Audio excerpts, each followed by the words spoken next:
good, everybody? Skank here. Hope you guys are having a great day. With this video, this is going to be a very interesting one.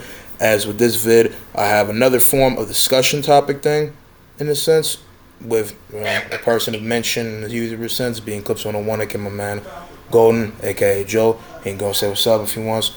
Then you have my boy Wolf, aka Sky, and then a kind of meme renowned dude that's been on this grind doing stuff, but is now back, my man Gano, aka Twins, or whatever the fuck this man's name is, fat ass KFC boy. He up in here, and full facts, bro. This man was eating KFC mid-form of breach match, bro. We getting ganked. We out here getting ran of our lives, bro. We getting dogpiled, and all I hear in the background is like, come on, bro. Like, swear he just chumming diabetes. But no, jokes aside. Besides, like all the means again, I hope you guys are having a great day. If not, hopefully this game, will be better. And with this video, hopefully this uplifts your spirit. Hope you guys are having a great day, night, morning, whatever the case may be. But besides all that talk, as you guys see on the screen, as usual, as I want to try to go and be unique with it, in this one, with the case of me having my tier list preset, but I will actually go and change anything if my compadres, in the case of this call, have anything bigger that they want to go and say for this. So, with this being said, right, as usually, you will see the case of all the people that I have put here. I'm going to explain more in detail for why, but as a novice, a little bit with the tier list and description at hand. This tier list is based off of what all For Honor characters up to Coltoon, as we will most likely be getting a Rapier character maybe in the months to come. This is going to be based on all their capabilities, feats, capabilities as fighters, technique, move set, what they do from duels all the way to breach, considering the case of, only duels, brawls, dominion, elimination, skirmish, and breach, not tribute, not no event game modes, and just what they do in the meta. Regardless of annoyance, regardless of balance, we're basically considering everything that comes with it and trying to make it be fine to the best degree. Now, my boy Clips 101 has his own tier list. He's going to have his disagreements. My man Sky, he's going to have his disagreements, and Gano might have his disagreements of being different. If you disagree with any of that stuff, that's perfectly fine. Because this is a very subjective and not to me entirely full credit of concrete objective thing, because it's different metrics and all high form play of these characters, especially because I'm the type of guy that will be usually out here tiering or basing people from gameplay pit to pit style. You guys know I'm more on the deeper nuanced nerd thing. I rate characters with power scale and character. I talk about games and greater emphasis of this and substance matter of that. I'm not a pro player. I am a decent, aka, general player. You know what I'm saying? I'm not any big thing. You know what I'm saying? I know this man Sky is not talking, but I'm not going to chuckle him, bro. I don't want him to be blacker than he already is. But, No, but in the grand scope of shit, I'd like to comment on that actually. Good. We are by no means professional players who go into tournaments for money or whatever. We are genuinely just the casual player base that plays this game to have fun and a general game, right? So please, when you see our rankings, take into consideration that we are not playing the best of the best, but in the perspective of the general populace that enjoy the game at a casual level. Now that's what I want you all to put this tier list into perspective. So for example, you may see hero number A, which is extremely cracked in one surface of the player base, but then extremely bad in the other surface of the player base. Mm-hmm. Okay, with that being said, please keep in mind, going off of that, I'm like, compared to like these four, I've never seen Gano play, so I don't know how good he is. I have been getting pretty better since then. I'm very mediocre at the game. They can confirm I'm not the best. I can sometimes have my moments, but most times I won't. I'm not a professional, and my rankings will be solely based off entertainment and how I feel the character is. So you could probably take my opinion probably isn't like as important since they're more professional than I am. But at the same time, I'm just only here to have fun. Don't crucify me for my opinion simply because they're going to be mostly subjective on what I think. And I have a lot of thoughts about almost all the characters. It didn't work out for them. I know a lot of people possibly haven't even got as far into the video. I actually care about all the people who have. Again, I appreciate you, and even if you haven't, clicking on videos, always appreciating, algorithm. But, yeah, everything, take that in consideration. The biggest thing that I feel like is most important is at the end of the day, this is a video game, and like any case of matter of different fictional talking things, everybody's going to have their opinions. You can make your own tier list in the comment section. Me and Clips 101's video, you can go ahead and say why you disagree. If you really want to debate or understand our opinions even more, even prove us wrong, you guys know my Discord is always open. But regardless of that, I want to make that clear. We're going to go character to character, giving our takes and opinions on them. And again, we are not professional players. I'm mediocre in the grand scale. I like to say I'm pretty sly and efficient with it, you know what I'm saying? But regardless of my decision on this, in this play, I don't have really any of the accolades like resume or, real stand to say something on this, as this is going to be based from personal experience, different opinions and takings and accountings, and doing a little refresher and research. I have a rep on everybody on this tier list except for Varangian bitch ass, and the only case of character that I really would say I have the highest arguable deal of say on is Shaolin, because back in the day, I do have proof to actually, verify this if you want to check this out. I was a top 100 Shaolin player back in the day on console. I repeat, on console. But I was back in the day, 2018, when he was released. We have obviously changed drastically from 2018. So, yeah. So I just want to make that clear. Anyway, besides all the Yap Fest, we all ready to go and get into this. And, yeah, and be tuned for more shit with Clips on One. Subscribe to my boy. Get that motherfucker to 100 subscribers. He need to feed his family. And we're just excited, though. With this, I just have C as parentheses buff. And the only character in C tier is Nuxia for me. So how do we feel about Nuxia collaterally in this, call? I agree. Definitely. I don't see a lot of Luxia players, but the ones I do see, they're pretty alright. I've got a really strong argument for why this is her right place. So, obviously, this tier list was put in objectively, a full-scale view of the entire game, so every game mode.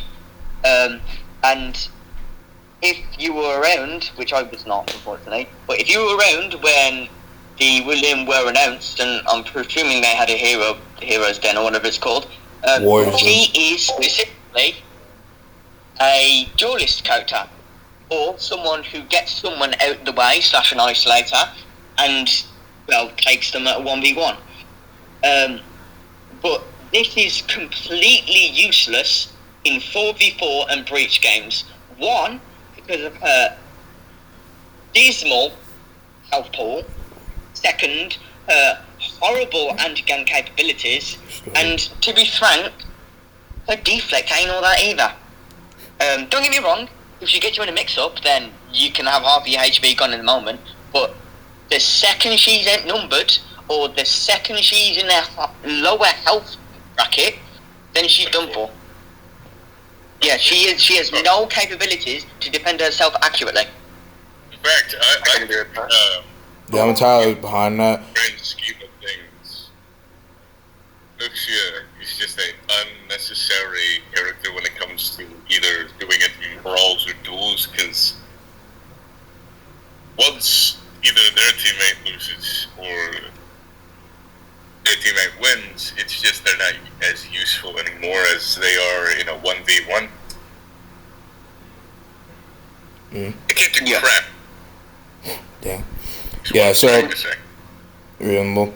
Nah, so for the case, no, you're fine. All I was really trying to just hone in on is that for the case anybody wondering why I took away D's, because I don't think any character is downright that much of a mediocre, very stale made character to where they don't have greater stuff. And I think truly see in the most predominant fighting games, with For Honor being that criteria. Reasonably so, Nuxia has enough credit of unique style and efficiency in 1v1s, and we have 3 game modes that are primary on 1v1 capabilities, duels, brawls, and elimination. Generally, most of the time, again, taking that into consideration, that would get her here. I don't think she's a very good ganker. I think she's entirely one-sidedly bodied when it comes down to anti-ganking. I'm rep 4 with Nuxia. I've been playing her ever since the Wulin. I have a great credit, I feel like, of experience and knowledge about her. And y'all that are fans of this channel know about Mike. Y'all know that I try putting in the best case of grind and beats when it came down to Nuxia. I was laying belt to ass, bro. Gano can vouch this. Not because he got his ass beat, but because he plays one of my characters, siblings. But it doesn't matter. Shorty cannot defy the odds that much enough to really solidly best people. And suffice to say, she's multiple times out countered by almost everybody else in the game. And I don't know what buffs they can give. They tried making her more versatile and very, more rangy, longitude and critic connect. But I feel like, simply put, her hook sword style needs to have more speed, more efficiency. I think she needs to have her feats reworked, because her feats, I feel like, are very basic and don't really add too much except for the spike stuff. I'll be honest, I don't think anybody can really name me any other feat from Nuxia that really matters. And I just feel like her kit is very, basic. If it's not 1v1s, it wouldn't matter. If this was duels, she might be one of the greatest. But even then, there's characters that still outshine her, even in that dynamicness. You know what I'm saying? And, her traps is very cool. But that's kind of just the way it is, you know what I'm saying? I feel like she's very much, this, that, and, it won't be a good day when we fight her, but Shorty can only orchid for so long. But that's C. I'm taking we all agree with C. Let's go on to B. I think most people are going to agree. Yep. Now we have Varangian. Let me interrupt you real quick. Yeah. Because on my tier list, I have got all of them, C, A, B, C, and D. I just want to comment on why I put the heroes that are in C at C. So, okay, before we move on to their actual full analytical purpose for being there, the reason why I put these characters here is either one, they just generally struggle, in my opinion, at winning their fights, no matter what the case, consistently, to the point where I can stick these characters and say, yeah, I have a confident time with these, and it might be a skill issue, obviously, but say, for example, Peacekeeper. Her utility, yes, at the end of the day, is useful, and she does have decent perks, or not perks, feats, sorry. But at the end of the day, if she's not in those needs sub-interactions where she needs to be to thrive, then she, at the utmost, struggles on the easiest of opponents. Okay. Moment. I get that. So it depends on the characters that are put into perspective. So I think just going by them, Joe will have to, I guess, just more announce or greater emphasize why they're there. And some of those I kind of understand, but I feel like there's a lot more capabilities and potential with these characters, especially tied with ganking. What high level play has demonstrated, and the rack of all trades some characters can really tap into. And B is the bare minimum, banger at what they do. Beast can proficiently outdo this. They got great dual capabilities. They got a lot to their kit that makes them more, better at breaking up people, minging clear, putting the beats on people, setting up critical pressure. They all got, great beat 'em up, take it shit. They got great boxing capabilities in comparison, especially when we talk about a credit of, someone like Coltoon, who I think is very surgical with her shit. Which, in case you don't get that, without, Malcolm X's speech, I basically mean that Shorty is able to outdo damn near anybody when it comes down to the ganking and mix ganking and full stuff. But there is reasons why these characters would pull back from the higher estimate of what they could be in comparison. Because, for instance, I think Coltoon is arguably one of, not the best duelists, but there are reasons why these other characters are more higher. But let's just, focus on one. Okay, starting at the bottom of B for my tier list, and what's going to be shown for this video is Varangian. How we feel about that? And Tyler, in this call. She, the KKK member. Is she the Viking with the sword and axe? No, that's axe and shit. There's no Viking, but it's hold on. There's no Viking. My bad. No. I wasn't gonna chalk it. I was just saying there's no Viking with sword and shit. That's a female. That's Warlord. I know Warlord, got the big breast, but no. It's the fantastic thing, or my profile picture. Big Benjamin Grimm, Reachers, Susan Storm, Jason. Y'all peep the profile picture. So no. But how we feel about Varangian? With the one you're talking about right now is the one with the axe and shield. Yeah, aka character a lot of people hate. Basically so. From my okay, so I only ever fought her once because I barely am on For Honor. Which Game Pass is running out soon for me, so I'm probably gonna have to go out of commission again. unfortunately. I'll get it back another time. So the one time I did fight her, the person I fought her only spammed like lights and like sides. So I have a personal vendetta. I mean, I guess she could be good, but based off what I've seen already, she seems like a very simple character. It's a bit brain dead at times. Like, yeah, there could be a higher skill complex to it, but I just feel like she doesn't take any skill or brain function to use properly. Like you very well probably could spam with her and you'll probably win. That's like the type of character she gave off when I was fighting somebody with her. I could be wrong. But like, by all means, I don't play the game enough to know everybody. That's just based off my experiences. She just seems like a very spammy, very easy character. Yeah, she kind of reminds me of Shigoki if he was bad. And King would know how much he hates when I use Shigoki in battles. Yeah, man, because he just turned his brains off and Oonga Boonga, right? But the thing is, even with him doing that, there is still some metric of really putting in some work to really slam dunk on motherfucker. You know, with Shigoki, you big Shaq. So you can put in some work, you know what I'm saying? And you don't just fling around your strength like a silverback gorilla. But, you know, I don't know if Joe has anything to say. And, you know, I don't know if he agrees with where I have to put. Well, in that case, you know, you can go ahead and spit because, you know, I'm going to spit for the long run. I have very strong feelings about this hero. Obviously, you lot in the audience won't know this, but the lads here will.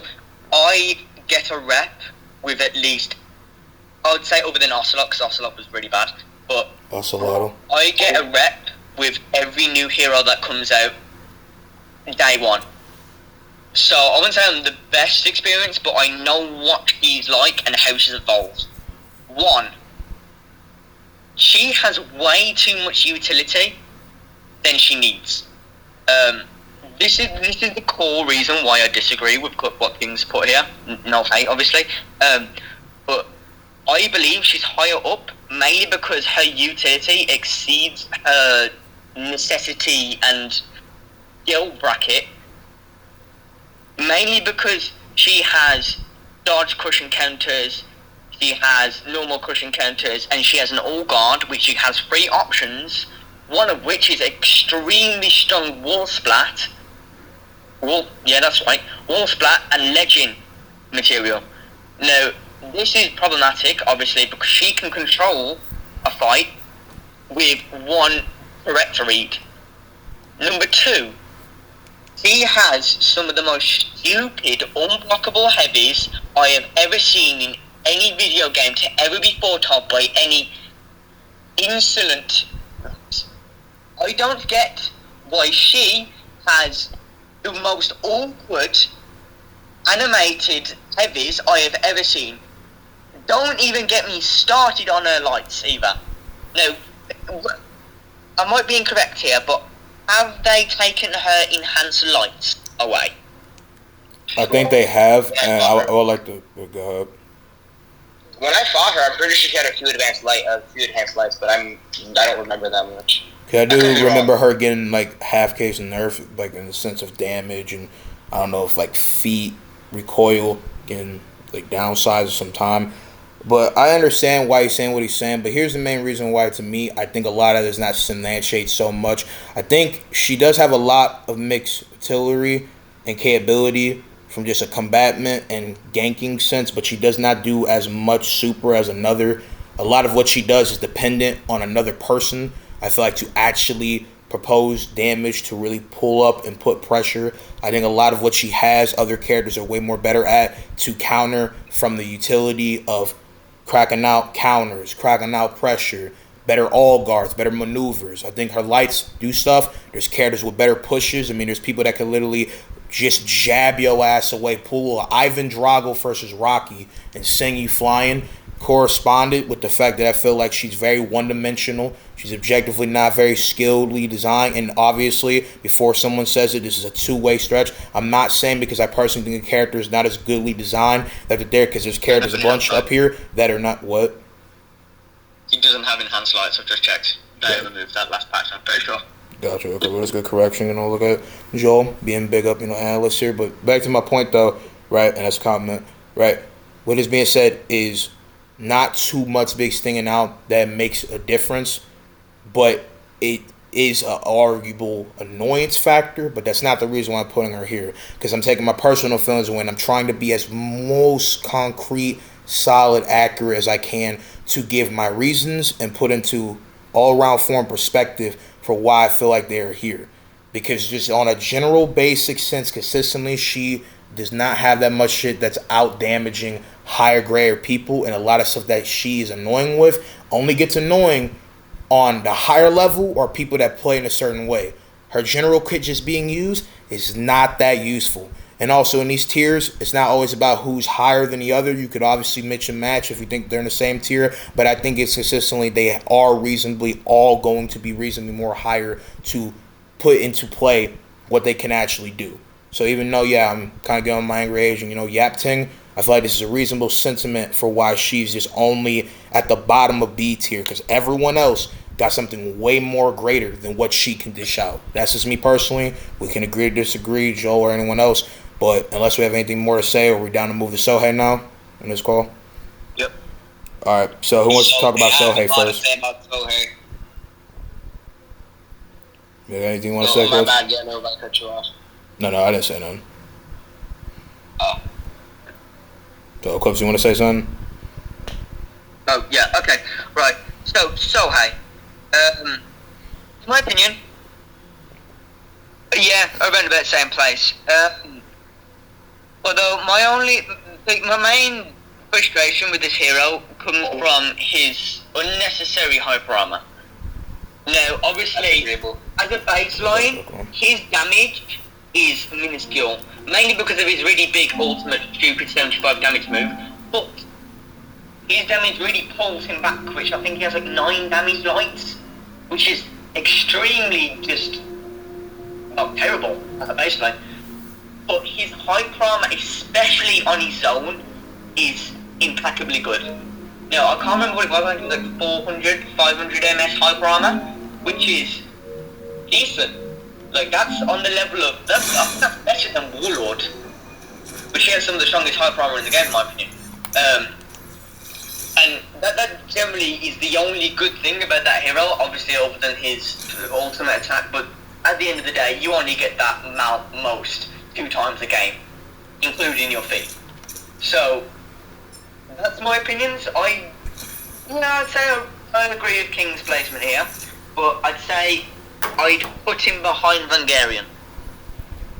I mean, I get that, of course. Those are very reasonable points, but the reason why I disagree, ironically, is the fact that I feel like, one, Sohei makes sense just from a build and stance of, again, kind of outside the gameplay, we're just focused on the game. But technically, by all lore credence in his build, I think it's reasonable. He was way more shit when he was not, given the hyper armor and better mix-up capability, because he was very one-dimensional, kind of two-side-ish of only being very viable when you really give him, like, the luck boost and mix it with, like, better team composition. Because to me, in duels, he was very much more solid, and he still can be, but his real workshop, capability is in 4v4s, aka ganking. And the hyper armor mixed with the feats and capabilities of that, which is also another thing I kind of already said, but I just want to say, I think his feats and what he can utilize is way better than Varangian, as Varangian has stuff that other characters use better. Her feats are not bad. None of these people's feats are entirely bad except for Nuxia, arguably, but she does not stand out as good, especially because, I'm going to be honest, I do not see people using the greater feats for Varangian. Again, disagree or not, I just feel like Sohei has better mix-ups, he has better utilization, his Zenkai is critical and can be a game changer in different fights. Granted, him anti-ganking is kind of bad still, even with the mixed credit of hyper armor, and I feel like you have to be kind of a nobbit to not really get around that, even though I'm not saying there isn't skill coming with his character. I love how he plays, that to the point where you could basically be put in a mixed mental gymnastics game on mixed pricking at your defense to open up. I feel like it's very smartly used, and just as a samurai heavy and what he can pull, I think it's pretty fine. He's just weaker because his hyper armor isn't as good as others. His hyper armor is predicated on draining a lot of stamina. I think it's pretty balanced. I mean, he's putting his whole leg up when he throws his Kamiyari spear. So, unlike Hitokiri or Shigoki, where you kind of could just fling and slug that bitch, he's not out here trying to full rake you like Pigsy from Journey to the West without any repercussions. You feel what I'm saying? So that's why I would put the tallest for honor character in the game, right here soundly. But I will agree, it's very debatable who does more. But I see more Sohei's than Varangian. I don't know if that's like a wild statement. I see this guy more. And, I know somebody might try to say, King's bias, the big samurai, like, don't matter. Like, I know he's bad in the grand scope. If this was before the buff, he would be lower. But I do think he's good. I see more from him. So that's just pretty much it. But, if we don't have any more discussion about Sohei, we're down to move to Lawbringer. Yeah. All right, so who wants to go first? So, Sohei, right? So, No, Lawbringer. King knows this. No, because I wanted to give an opinion on Sohei before we move on to Lawbringer. Oh, okay. I was just waiting for you to stop yapping. Reasonable so. So, Sohei, right? From a player perspective on someone who barely plays the game, my God, when I first thought of Sohei, I was getting fucking demolished. I don't know what it was, but I feel like, okay, so the thing, like, my main complaint when I was fighting with Sohei was he was able to chain his life into a, like, he would hit me with a hammer or something. I don't know what that is. I think it's a bash. I can't tell what it is. It's a mallet? Yeah, I mean, it's still technically a hammer. It's just like, like at an arcade, that's more credit. Like mallet, it's used to bash, not to build or even hurt.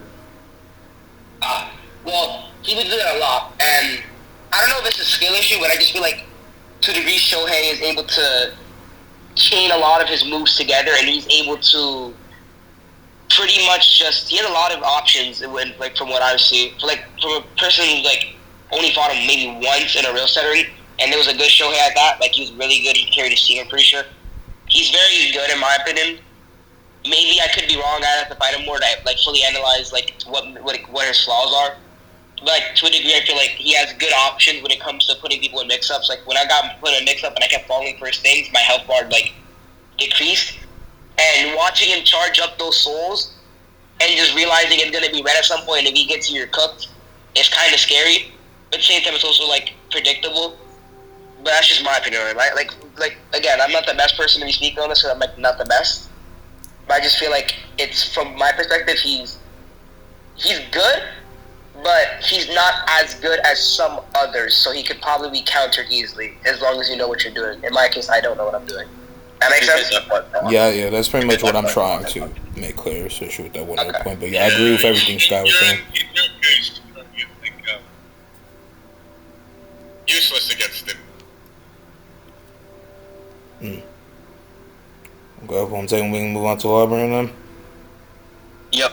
Alright, so who wants to speak about Lawbringer? You guys want me to go first? Try not to be a whole steam part of your... I have strong opinions on this, so I want to save mine till last after you've given all your looks. I have a very strong opinion on this character. Okay. Well, I believe...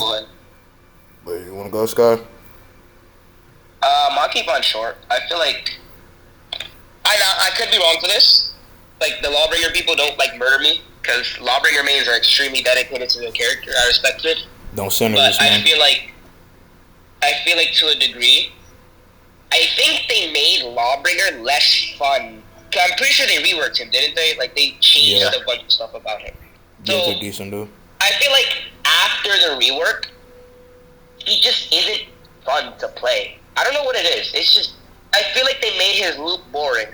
Because, like, before, yeah, he wasn't the best character, but that kind of made it fun, because if you were able to get good with them, you could really dish out some good damage, and people acknowledged that he was bad, and any Lawbringer made, like, let's be honest, if you died to a Lawbringer, you wouldn't really be that upset because you know that their character is bad, and they at least have the skill to back it up.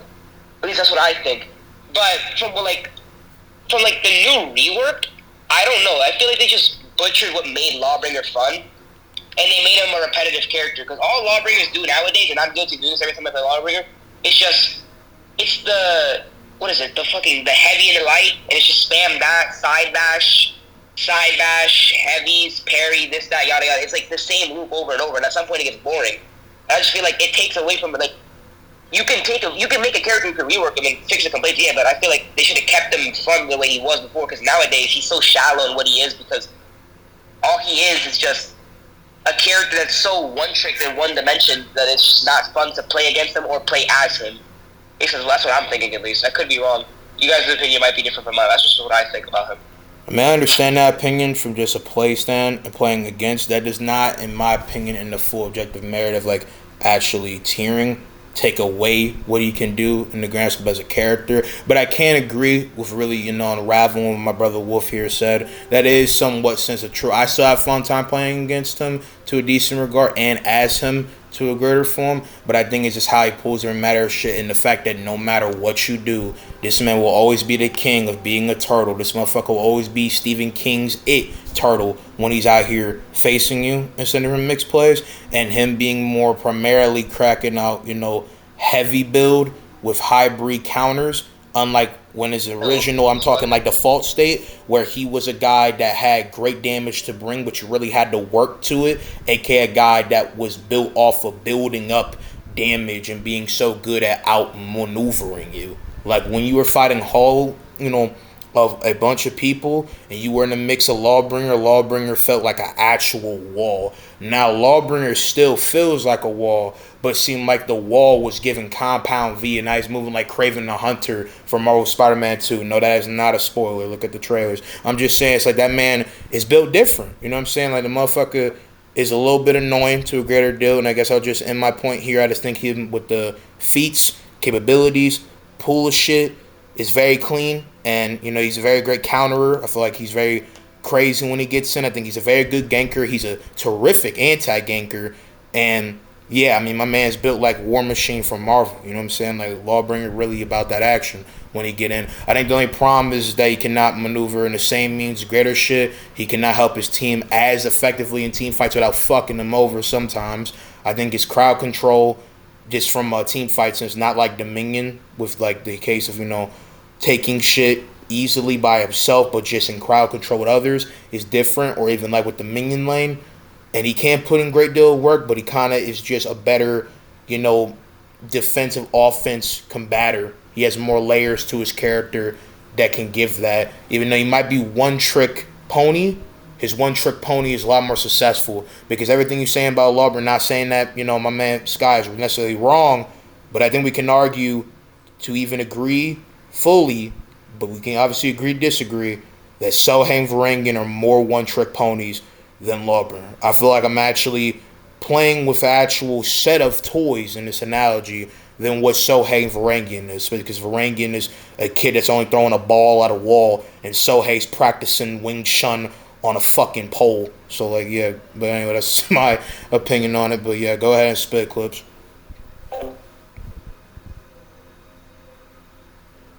Joe. Who's next? Hello. Go and spit, bro. Give me the microphone. This man, this is what I'm telling y'all. L Mans, bro. L Dwarf King. Go and spit about Lawbringer. Oh, you want me or Gano to talk? No, you, bro. Who is Clips on one? Is it Gano? Bro, we all know Gano is stuffing himself. Right.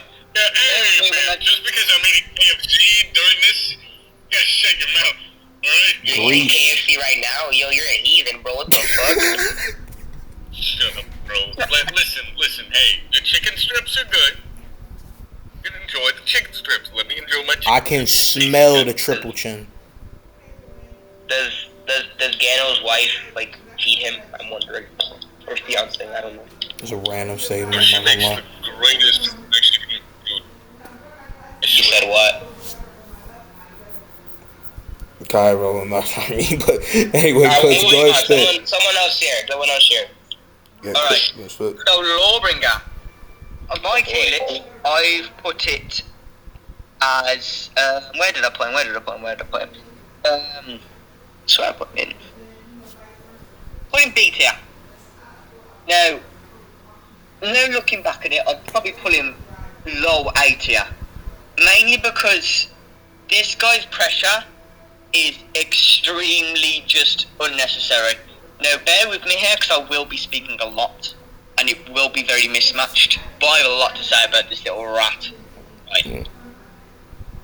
For context, I'm a Rep 12, level 16 Lawbringer.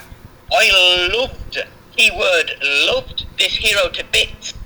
He was extremely fun. I felt rewarded when I won and when I played with him. Now, after his rework, he became the same bash 50-50 mix-up character that almost Every new character is, and it is the most frustrating thing to ever experience. Second of all, his kit just is so boring. He's so dull, boring, and just makes me so fed up fighting with him, as him, and against him. They botched arguably one of the funniest part of his kit, which was his train to whatever his bloody thing they called it, right? His little drag thing after a parry. They took that, stripped him of that. They also took some of the most fun aspects of his kit away. Now, don't get me wrong, it was kind of bad, but we liked that about him. The Lawbringer community liked that about him. Third of all, he just... I don't know how to preference it. It's just like... Why did they make him the way he is now? He is so easy and simple to play now. It's like... I could give controller to my 4-year-old brother and he would go positive with 600 renown. Like, it is just the most just fall from grace any hero's experience. And it is so painful to see him so just dumb. And now, this isn't me saying he's bad, because I want to put him in low A tier. Mainly because his pressure is impeccable. Right? But that doesn't mean he's good on a play style perspective. Gameplay, yes, he's impeccable. But playing him, he is a drag. Now, for my side, I don't know what King's going to do, but for my side, I'm going to be playing a quick round of every hero just in the background when we're discussing. Right? And I am dreading it, playing this little cretin, because he is so unfun and so poorly designed. Rework, my preference. And it's just... Why? Why were the decisions that were made? Has my rant finished? I entirely understand your opinion. I've already been research on all this stuff, and I understand that perspective that he got big deprived of her and stuff. I don't think he's like down from natural credit, big dogging and filled of actual worth as a character to explore, have fun with. But he definitely is no longer a character that I think you could reasonably title as being a very hard character to really strongly get used to. You know what I'm saying? But yeah, that was that.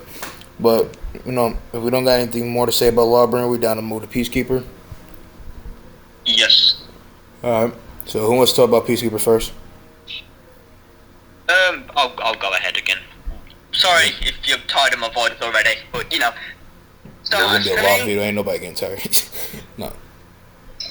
So for me, I've put a high C tier.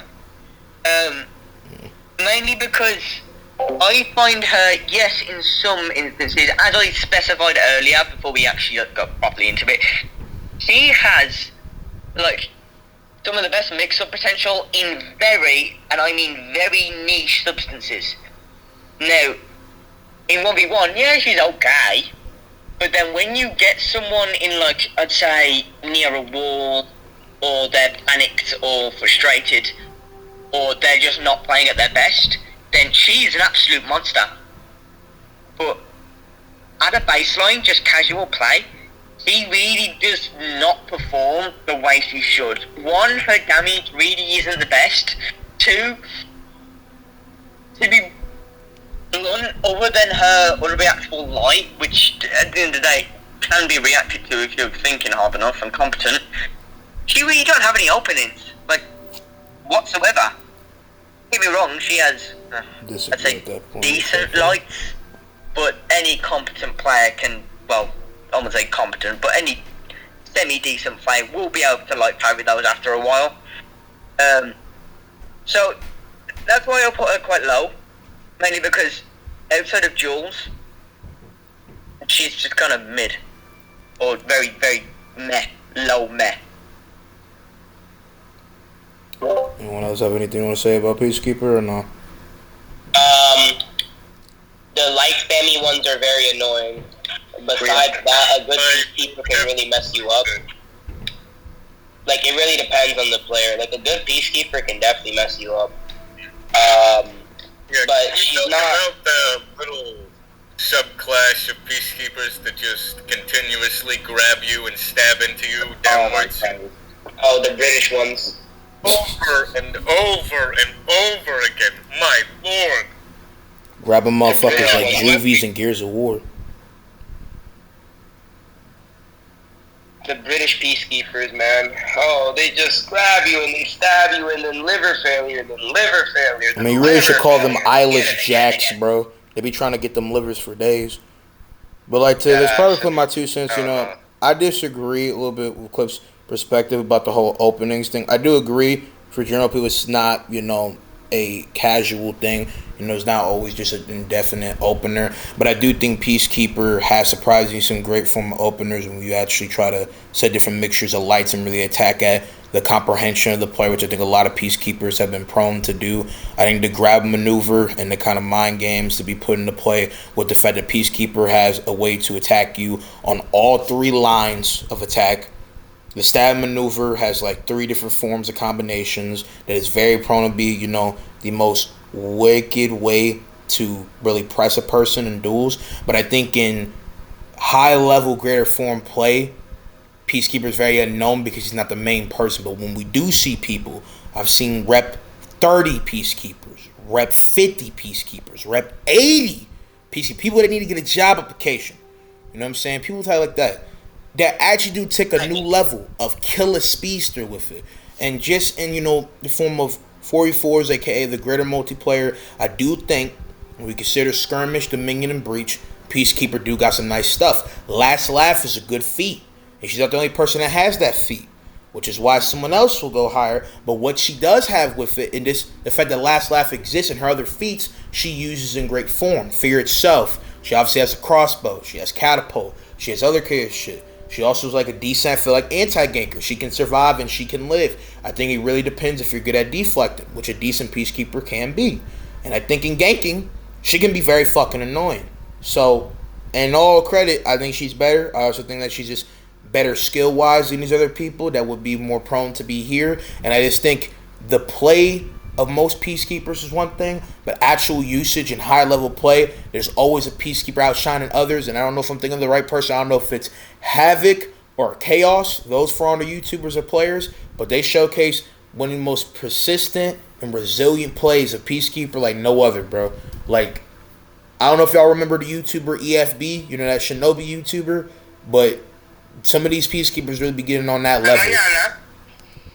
That man sound like he was eating a biscuit, y'all. I'm sorry. I'm thinking you said that you know what that is.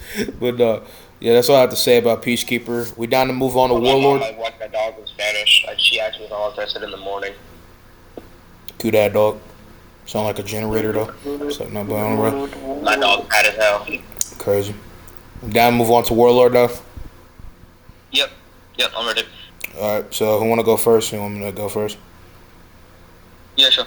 Okay, so Warlord I put here for multiple reasons. I think he's a very solid heavy. I'm talking Evander Holyfield level of proficient. I think he has a lot of great ways to gank, anti-gank, and there's a lot of skill to him. I think he's very good at crowd control. He might already be the best person here at crowd control. He has a lot of health, like any heavy, but I think his health is the most deliberate, sturdy. Like, he literally is like the thing from Over Rivals, a fucking block. You know what I'm saying? I think he has a lot of great skill to be put in. I think there's a lot of good warlords. I think there's a lot of great play of warlords to be said. I think he's very good in matter for, a dueling or, 4v4 sense. His feats are pretty good. I think the only thing that really pulls him back from others, he doesn't have as much open to his kit. He is kind of set in stone. He can be kind of predictable if he really utilizes your bash and grabs. His feats can grate the probably people with, space and or create, damage with the Juggernaut or Fury, but his feats like Undead and his passive ones are pretty whatever, and other characters just use it better. Plus also, and be honest, correct me if I'm wrong, there's only 3 characters with Undead form feats, and one of them really shouldn't count because that makes them a whole spectral being that unless you execute them, which in 4v4s is really hard, depending on the case of the situation, can be dang near unactually set in stone killable. Like you can kill them on the fucking scoreboard, but they ain't gonna be taken down. And as y'all see in my A tier, if you want to look at that, you guys know exactly who I'm talking about. But from what I know, it's only Warlord and Jormungandr that have that feat, and that feat, by all matter of the For Honor community, and statistically is objectively shit. Warmonger. Did you say Warmonger? Did you say Warmonger? I did say Warmonger. I did not know that she had that. That's exactly one of my points as well. Like, I don't even know who has that, because that feat is not the most great A utilized. It's cool, but it's objectively not too good. But, that's how I feel about Warlord. What you guys have to say? Oh, Warlord. I feel like this is self-glaze a little bit here, but I'm a decent Warlord. I've watched up many times in the past with Warlord. I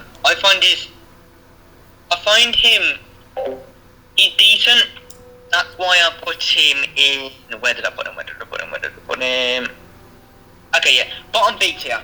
He's okay, but my main issue with him is sometimes he can be a little bit difficult to initiate a combo with, and his combos are quite short. Now, don't get me wrong, he can have the capability to have astronomical damage. That's why he's not C tier. But I just feel like he can be out-damaged, out-utilized by many other heroes in the game. Don't get me wrong, he's good, he's decent, but he's just not at that level to where I can comfortably move in from B tier. What about you, Skyriano? Warlord. He's pretty well rounded, actually. I surprisingly, I don't have that many complaints. I tend to agree. Yeah, I like to complain a lot about the heroes, but Warlord's one of those that I can't exactly complain about because he's pretty well rounded. Actually, he serves his purpose. He's not overly annoying to a degree unless you play an annoying Warlord. Yeah, he's overall good at what he does. Like, his purpose remains the same. He's once you learn his moves and stuff, he's not that bad to go against. A good Warlord can definitely mess you up, though. And I just feel like, in general, he's good, but he's not really somebody I would complain about actively. So I feel like he's pretty well-rounded. We're down to Shinobi. Yep. Yeah. So I'm thinking that I'm gonna go first with this one, or someone else wanna go more first. You put Shinobi. Okay, yeah, no, just go first. Go. Yeah, I have my reasons. All right, this might be getting to the heated part of the video. Check. Listen, I put Shinobi in this class of B because I just feel like other characters are utilized. Wait, what? I heard you. You put Shinobi in B tier? Yeah. You disagree with that heavy too? Why? All right, why put him? I mean, I don't really think I'm gonna have a field day with this one, King. I'm not even gonna lie, lads. I'm gonna have a field day with this. Goddamn. All right, listen. I could be wrong. Again, agree, disagree. Me personally, I put him in B tier because he/she is usually not used to the same stupendous ways that the other characters I put before him is. So please take in consideration everyone I put before. Obviously, the audience sees it. You guys see it. Let me. All right. I will be Swiss cheesing you, King. Don't worry. All right, crazy. This man about the soprano me. Listen, I just feel like objectively. Okay. Well. Okay. Can I? All right. So what? Can I finish? All right, please. Muzzle your mouth. What I'm trying to say is just that Shinobi, even with all his good kit, I don't think is as good or utilized as good as those people. I don't face as much good Shinobi, and even with the deflex, even with all the combinations and movesets, I just feel like these characters are used way better. I see more from them. I think Shinobi is not as versatile and as creative and as Hanzo Asashi efficient with it as he was back in Season 2 to Season 5. I don't think he's as good as he used to be, and even though he has great feats, he has great maneuvers, people like Orochi, Kensei, arguably the rest of the samurai use it better. And, me personally, I just don't think he's as good. I think he's better than everyone else because of these things and his moveset and his feel. He's very crazy. He's very skilled. I think he's actually very balanced. He's very annoying sometimes, depending on the case instance, and he's very good with dueling. But again, I think these people just do a little bit more better than him. And I just, again, agree, disagree. That's how I feel, though. So who would like to cook me and or explain why they disagree first? I would love to cook you All right, go on ahead. the grill All right. with these. I'm sorry, Master. I know it's an opinion, but your opinion is very much wrong, my friend. All right, bet. Shinobi. What? Let's start with this little cretin. One, I feel like it's based on noise. he is stupidly intense pressure. No, don't get me wrong. Sometimes you can read his bashes. But his mix is just so stupendously effective, it becomes unfair. And do not get me started on the double dodge. You were telling me he can dodge a warden too early, then dodge again, and completely debunk the warden's moveset. Number 2, his damage is too high. His damage is too much. In my opinion, his damage is too much. For his utility, his damage is too much. Right. Number 3, his deflect. He can get it on a double dodge. That means if you dodge too early with the deflect, you can dodge again and get the deflect. Number 4, he is ridiculously difficult to get damage on, mainly due to his double dodge again. What am I on? I'm on number 5 now. Number 5. Wait, number you on? He has, is it Kai or something where he can take half his stamina? He also has throwing stars, which can take, in the right predicaments, a large portion of your health away. He also has Nail Bomb, arguably one of the best feats in the entire game, purely because it can practically kill an entire squad. What else do I have to say about this little rat? Let me think. So I know there's going to be more. Well, you allow Sky to go and put his input in first, though. No offense. Yeah, go ahead, because I'm getting way too heated over this. I cannot believe you put me in that. My man about to break up a blood vessel because of that I'm going to pick. thing on screen now, highlighted. He is in X tier. I think Golden pretty much summed up my annoyances with Shinobi. Like, oh my god, Shinobi is one of those characters that you don't need skill to use Shinobi. I'm gonna say that right now. I don't care what anyone tells me. There could be a Shinobi man trying to defend it. You don't take any skill. Your character takes no skill. The playstyle takes no skill. Nothing about Shinobi is skill. Nothing at all. Now look, to reinforce what Golden said, there's no reason why I should be able to bash you. Like, if I try bashing you, why can you dodge? And if you dodge like a millisecond too early, you can dodge again and just absolutely wreck my jaw. You can just kick me in my mouth for no reason. It makes no sense to me. You shouldn't be able to double dodge after whiffing. If you whiff, you get punished. The fact that you can't punish Shinobi properly sometimes is annoying because I get it. He's supposed to be an agile character, you know, running around with the science, teleporting, the deflect teleport. He's supposed to be agile. He's supposed to be a ninja. I get that. I respect it 100%. You can definitely make a character out of that.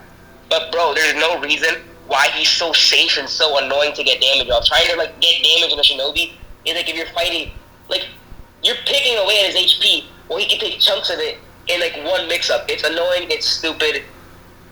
He deserves to be a bit higher, in my opinion. And in the right hands, he's just really, really fucking annoying. He's a really annoying character. Hit the nail on the coffin. Okay. I respect all of that. I'm not gonna deny that there is mixed arguments and all that he could be higher, but to me, everything that you just said about Shinobi, you could bring the same case of mindset to other people.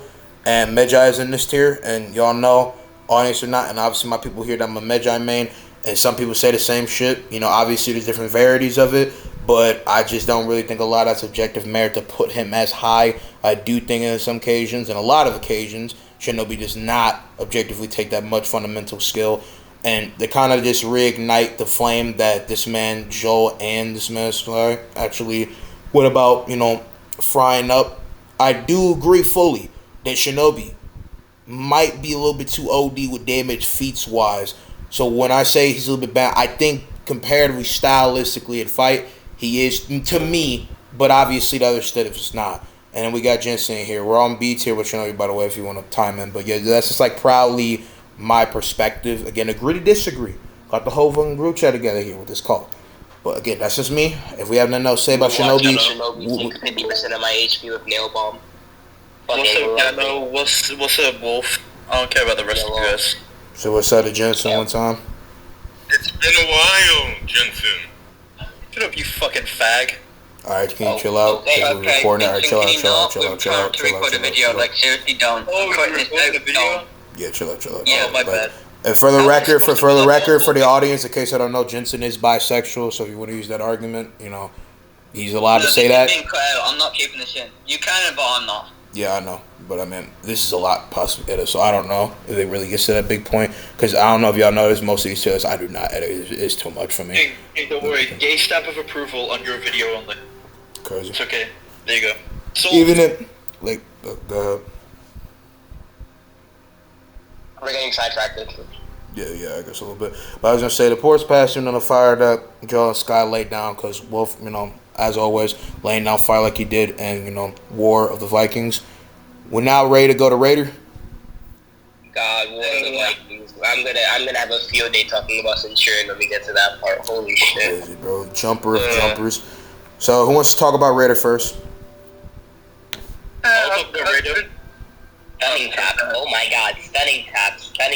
Fucking stunning tap. Oh my god. Oh my god. This shit is stunning. Flashbang simulator. Listen, you don't gotta get war flashbacks. It's no longer flashbang simulator. It's called cranium simulator. Yeah, but look, you need to understand when it's like before the nerf on stunning tap, before you would not get stunned. Oh my god. Fighting a Raider was the equivalent of getting a lobotomy. Just you didn't consent to it. He would just bonk you on your forehead. Wait, hold up. Who consents to a lobotomy usually? Hold up, wait a minute. Who consents to a lobotomy usually? I mean, there's definitely been people who actively wanted a lobotomy. Lobotomy. Let's be honest. Am I allowed to swear? Yeah, you're fine. Just don't slide and stuff. Yeah, no, I'm fine with everything else. It's obviously the slur in the case of mixes, just out of pocket talk. Obviously, that's not needed. But that's also, by mixed credit of what this man Joe was talking about. Because I wasn't trying to upset Joe or be rude to the case of his, atmosphere. Because this man thought I was going to call Mini Lad the F slur when I was going to call him a fuck nigga. Which is not obviously the same thing. But, yeah. Anyway, do you, Jensen, want to say something about Raider? Yeah. Go ahead. He should be removed from the game. He's got shit hero skin drip, right? Shit drip in general, right? And how do you... I don't get it. I wanna if we can can everyone, Joel, King, remember that elimination match we had earlier where the Raider kept rushing up, grabbing him, throwing him down, running away, and grabbing him again? Yeah. There needs to be some kind of nerf to that shit, bro. But to be fair, he did have rush on. He did have a speed boost, so I don't know if that's really... Lower that motherfucker's stamina. He don't need that shit. True.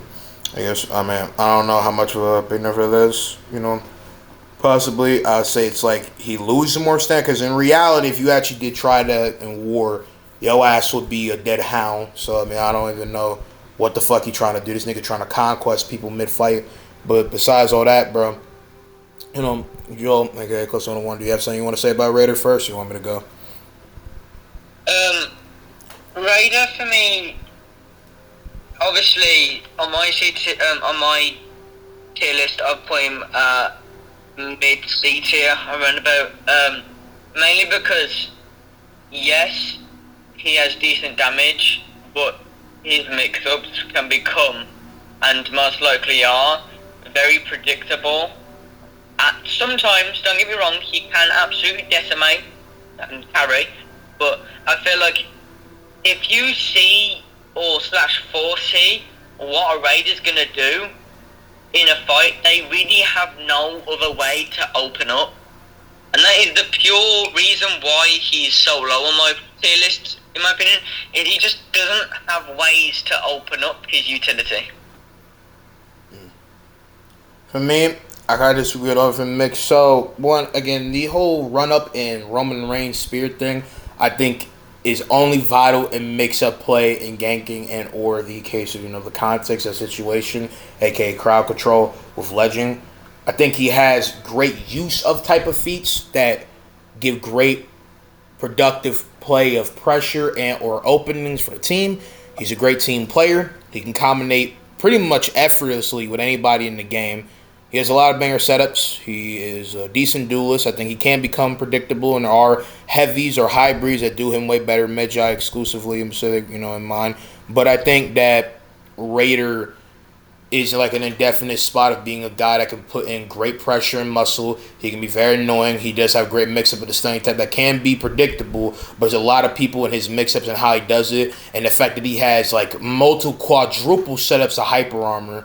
He can get a great chunk of damage each time he gets a grab, because y'all don't understand the combination with the zone is pretty fucking crazy, and he's just always been a guy that it can be a big menace. And I like to say that, Valkenheim's ox over here is definitely somebody to be trifled with. And I do think he's objectively better than the other, especially how he moves. But the reason why he's like so much lower to higher, depending on how you perceive, is the things that Joel mentioned, again, with the predictability, the fact that people got better hyper armor, better mix-ups, better core responses, that they got better feats, and the fact that at the end of the day, Raider can sometimes just flail around a lot, and I think it's easy to mix him up, and it's only if you turtle play as Raider and primarily go about slugging that he's better.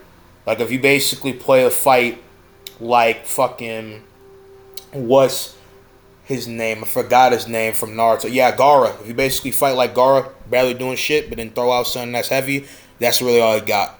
But that's my opinion. If anyone has any other opinions, are we willing to move to Gladiator now? Yes. All right, who wants to go first about Gladiator? I'm gonna go. That slimy.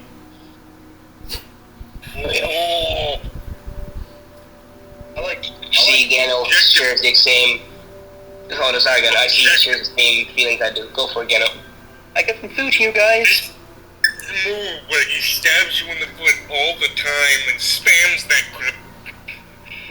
Objectively, it is a good character. Actually, in reference to that, can I butt in real quick, Gatto? Yeah. In reference to that, whenever I play a Gladiator, right, I have this overwhelming urge, right, to open Google, right, and just to look up V-pics. I don't know why. It's only with Gladiator. Hey, yo! No! Get out of here! Get out! Back to what we were saying. Leave! I'm gonna cut in there. So, Gladiator, fundamentally, he is a simple character. Now you may be thinking, oh yeah, that makes him quite easy to face. No, he's not. If you do not have a dodge bash hero, example Warden, then he is extremely unbearable to fight. Mainly because you can dodge his bashes, or dodge bashes, but then he can just follow up with a stab. Or the impale, sorry. Or he can just... By the way, for some reason, his toe-stab tracks for no reason whatsoever. That fundamentally is extremely frustrating to deal with. Mainly because I can make the read, he's going to toe-stab, but then if I do it, let's say 100 ms, 50 ms too early, yeah, no, I'm done for. I'm getting grabbed by that. It is extremely frustrating to fight against him, mainly because one, it is the most boring experience I've ever experienced. I'd rather sit in a 4-hour maths lesson about algebra. I think the people who feint with Gladiator should have a railroad spike pushed through their gun, because if you feint as Gladiator, oh my god, what is wrong with you? You're already winning, okay? You can just light spam and toe stab, okay? You don't need to feint as well. Your kit is so ass, Gladiators. Me watching the Gladiator triple light spam simply because he fucking can. So stupid. God, bitch, man. No extra time for this fuck ass mercenary, bro. Whatever. You know what I'm saying? Well, I'm saying like that's everybody's point. So for me, everything that they said, even be very annoying and can get to new gray A levels of irritation and make me want to fucking flock this man Gladiator into next week, bro. I'll be wanting to shove my foot up this nigga ass and make him look like a trident. That always makes him more, to me, higher standing than others and makes him more stingful. He has great bleed setup. He got good feats. His trident does, I feel like, too much damage. I think we can agree that gotta get nerfed. I ain't gonna lie. Yeah. And then like the fucking chain blooders, like, that's good. He got feared stuff. He got catapult. He got a bunch of creative capabilities. Roar of the crowd is a better version of Fury. I feel like you gotta change my mind on that, like objectively. And then like, Roar of the Crowd. what's Roar of the crowd? No, I love it. Oh, okay. But then it's like he's a very efficient dude. He's a good duelist. He got one of the most agitating and great A setups of, deflect, where this man literally pauldrons through your body.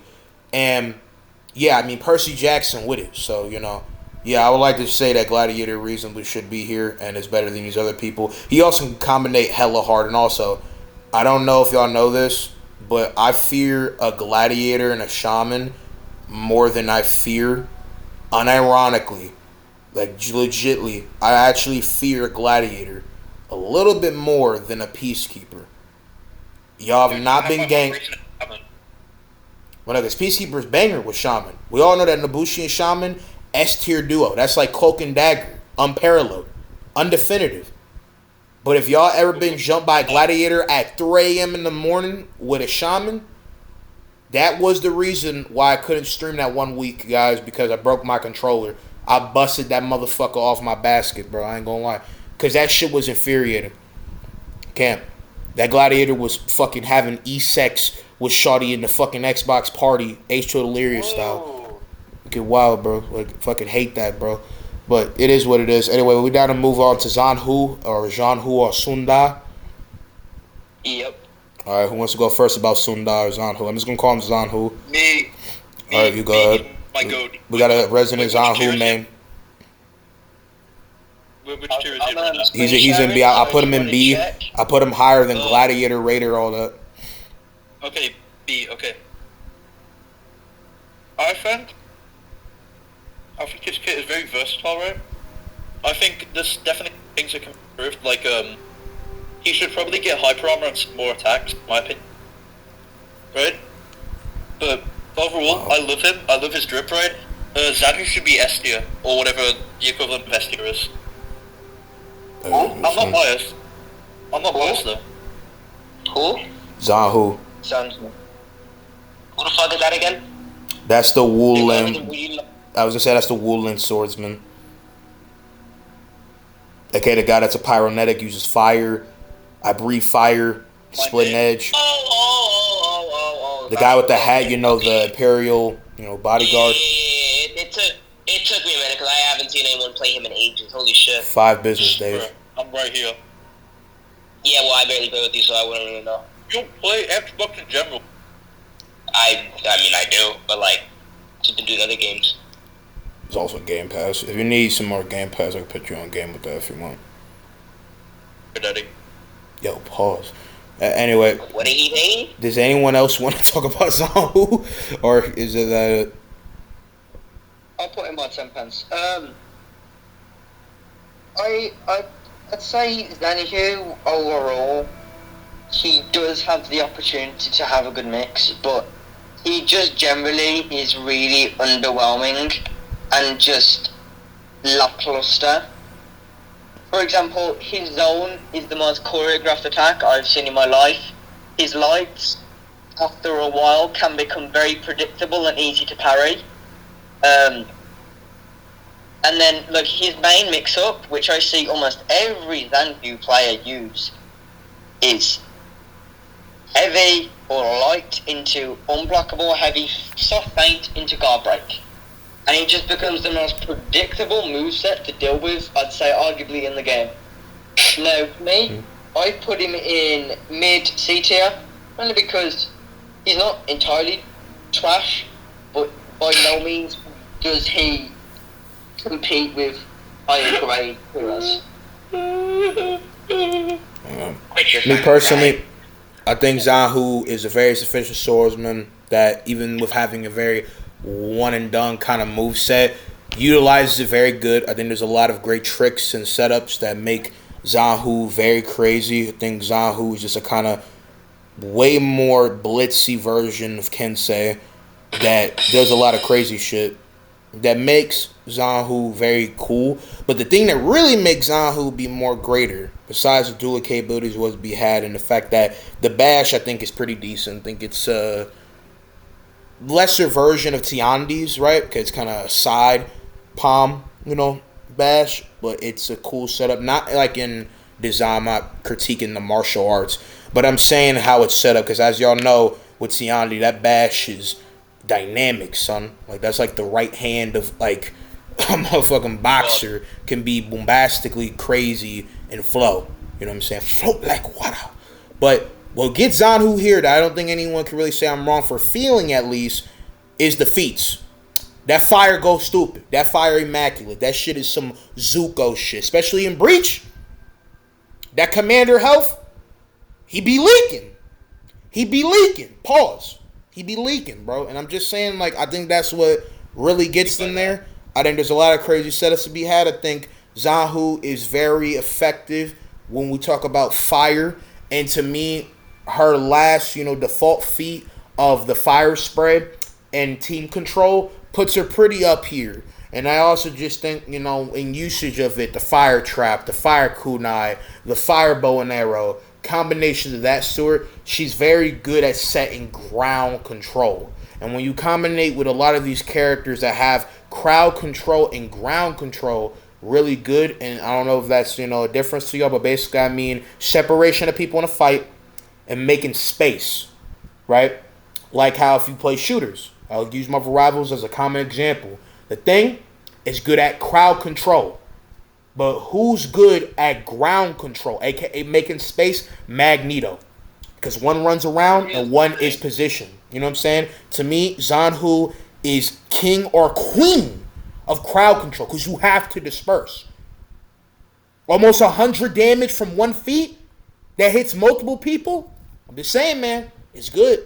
So that's why I put her here. If any other opinions are not, I'm on Zanhu. We're ready to go to Centurion. We're finally here. Yes. Who wants to go first? Centurion. I love Centurion. Oh my god. I absolutely love Centurion. I love the character and I love the outfit. Latin boxing champion. If we're going on champion. Centurion, where do I think he deserves to be on this list? Let's see. I put him in B. Now from the bias side of me, I'd say put him in A. But I think he's good in B based off what I'm seeing from the list. I feel like he's gonna be. Now, as much as I love the character, compared to other characters, he's not the best by all means, which is unfortunate since I do really like the character. But despite that, there is a lot of fun to be had with Centurion. His mix-ups are cool. Yes, they're predictable because you can realistically it's the same thing, but they're very fun, very damaging, very punishing as well if you play him properly. And I have a personal bias simply due to what I did to King in the RP we did. That shit was fucking hilarious. Man, beating me through my hyper armor and revenge. I've never had more animosity for characters in the RP than that. The only motherfucker that comes close is when we're doing the RP, the motherfucker was literally peeing mid RP. But we don't talk about that. But yes, I very much enjoy it. Hold up, before you suspend, let me say one last thing. Fugio has to be one of the funniest feats in the entire fucking game. It is amazing. I love Fugio so much. Now, why? Because I remember when we were in a Dominion and we were winning, like we were crushing the team. I tried hitting an enemy with Fugio, I accidentally hit Golden instead. I hit Golden instead. God, if we were losing that game, bro, Golden would have like killed me. Holy shit! I specifically mentioned that as well. I said, if we were losing and if that was a detrimental moment, I would have been crushing out. Okay, let me spit. Go for it. Okay, so going off what Wolf said about putting him either like A tier or where the fuck he is right now, right? B. Personally, yeah, I don't like Centurion. I keep getting put in the cutscene. Like, he's annoying as fuck. He deserves to be banned.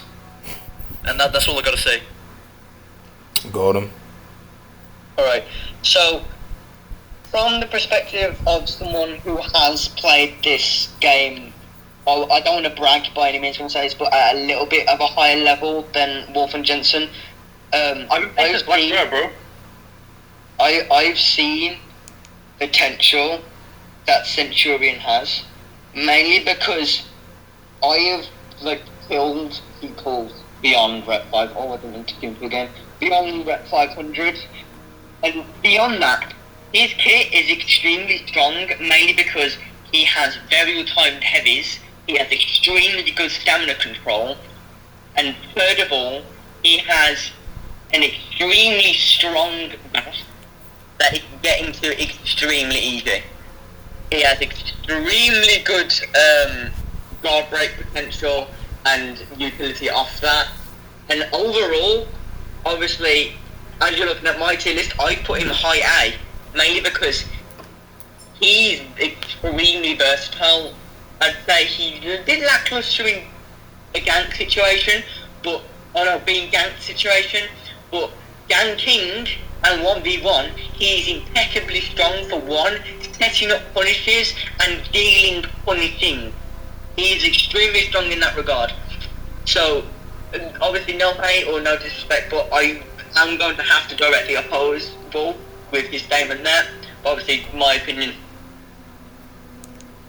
Well, I fucking love Centurion, man. I don't give a fuck. To interrupt you real quick, I've been playing. When did you stop Angel? I started playing, I'd say, before Medjoy came out. Yeah, I started playing in 2019. Or was it before Pirate? But it's been a good 6 years, I'd say. I've started playing like Brack. Don't say you've got years ahead of me, pal. I'm not gonna let that slide. Okay, go on. You sound like an anime character when you said that. But I mean, me personally, I think Centurion has a lot of great. Has a lot of great pressure to pull a lot of great shit. My man got the most robust hands, rocking different. My man be piecing motherfuckers out of commission like he Adonis himself. He got great setups and combinations. He got a lot of great versatility. He has great feats, especially Haymaker, especially when we just talk about, laying it to a person. He has great control, stuff. Could tear through the minion lane pretty good. Has great health recuperation. Is very skilled, very sly and efficient with it. I think his side dodge gives him a great deal of advantage to really cut into a person and mix up. I think his lights are phenomenal. And I do think he's a very crucial, through a lot of people and can really full cruiserweight his way through shit. But I think that kind of denies him the greater capabilities to do shit is even though he can't sometimes put motherfuckers in cutscene, I think a lot of what he can do, even though can very much make people so, especially because if you're not Shinobi or some bogus bullshit, basically where you pull a hit on a nigga, that misdirect read, that bad read, right, in the course of his, pommel strike or his punch could put you on your ass and combinate it with the damage with Haymaker and the stab, aka Eagle's Talon, that's pretty brutal. But I think people above got better ways to mix up, got better openers, and or help the team a little bit more. If it was Centurion, putting you in a Marius Titus cutscene where he could pretty much make you the bitch of anybody in a fight, he start fucking Soldier Boying your shit. Yeah, that's where he would be higher. But I think there's actual ways to counter Centurion more effectively now where he's at. But I do think that he, agree, disagree, is a balanced character. I don't think there's any real flaw with Centurion. Arguably, because I love Phalanx, but there's an argument that Phalanx kind of do a little bit too much. That right there, just cinches in the way. Yeah. All right. Well, next we have Kotum. You guys ready for that? Left. Yeah, I'm ready. Okay, bye. All right. Well, next we're going to Kotum. I want to go for it. Right, Kotum. Okay, relatively meaning I'll put her in the same place. Fundamentally, she is an extremely strong duelist and an extremely strong 4v4. Mainly because she can practically, if you use your brain, get free deflex. If I were to talk to a new person who really wants to get to deflex, I'd say play Capone first and see how things go. Because her utility, her kit is basically just Aramucha, but a slightly bit better. I have full reps on her, which relatively isn't much, but I did extremely enjoy her from launch. She's an extremely fun character. The drip's pretty decent, but putting gameplay first, she is solid. She generally is extremely solid. Okay. Any other takes on Koton? I haven't fought her enough to know what she does, but I'm pretty sure she's very strong from what I've seen. Like, duelist-wise, she's a very strong duelist. Yeah, so I have a lot of mixed bag strong take on this. So I think from a general side of, the coin and all crevices, she is a very balanced, very cool, crack fiend shawty. Shawty got blitz and sage means, and she definitely is a very open up person and is one of, if not, I would argue, besides Zafira, possibly the best duelist in this game. I think she and Aramusha are contingent what they're both trying to do, but Aramusha has better methods of really dealing what needs to be had, and I think he's a little bit more confusing. Kotun with the kick and the mix-up in different, animations and setups can be very weird because Shawty is very ballerina with her stuff. I feel like Kotun fights in a way that is always going to be a very mixed-matchy thing and really makes you think. But a lot of the times, because now when people have gotten used to her and I don't see her as much like Varangian, but she is more predominant and more prominent, I think you can't push past her. I think her blade mix-up is very cool. I think her blitz feat, which I do think actually needs to be nerfed. I don't like the fact that you could basically Heimdall speed blitz somebody as a last feat. I will actually die on that hill like 10 toes, Kratos style. That shit is bullshit. It might be biased because Joel kept spamming it to me when I was playing some Wukong and Lady of the Monkey Scourge, but that shit is more annoying. I mean, that's what he said, bro. You too far away, bro. You gotta get more height. He said you got dunked on. I mean, maybe I got dunked on, but at least my character soul didn't get taken away. Joke side though. Anyway, like what I was saying, Shawty is cool, but I just feel like other characters do her better. I also think it might be my experience, might be a skill issue, but I don't think she's a very good anti-ganker.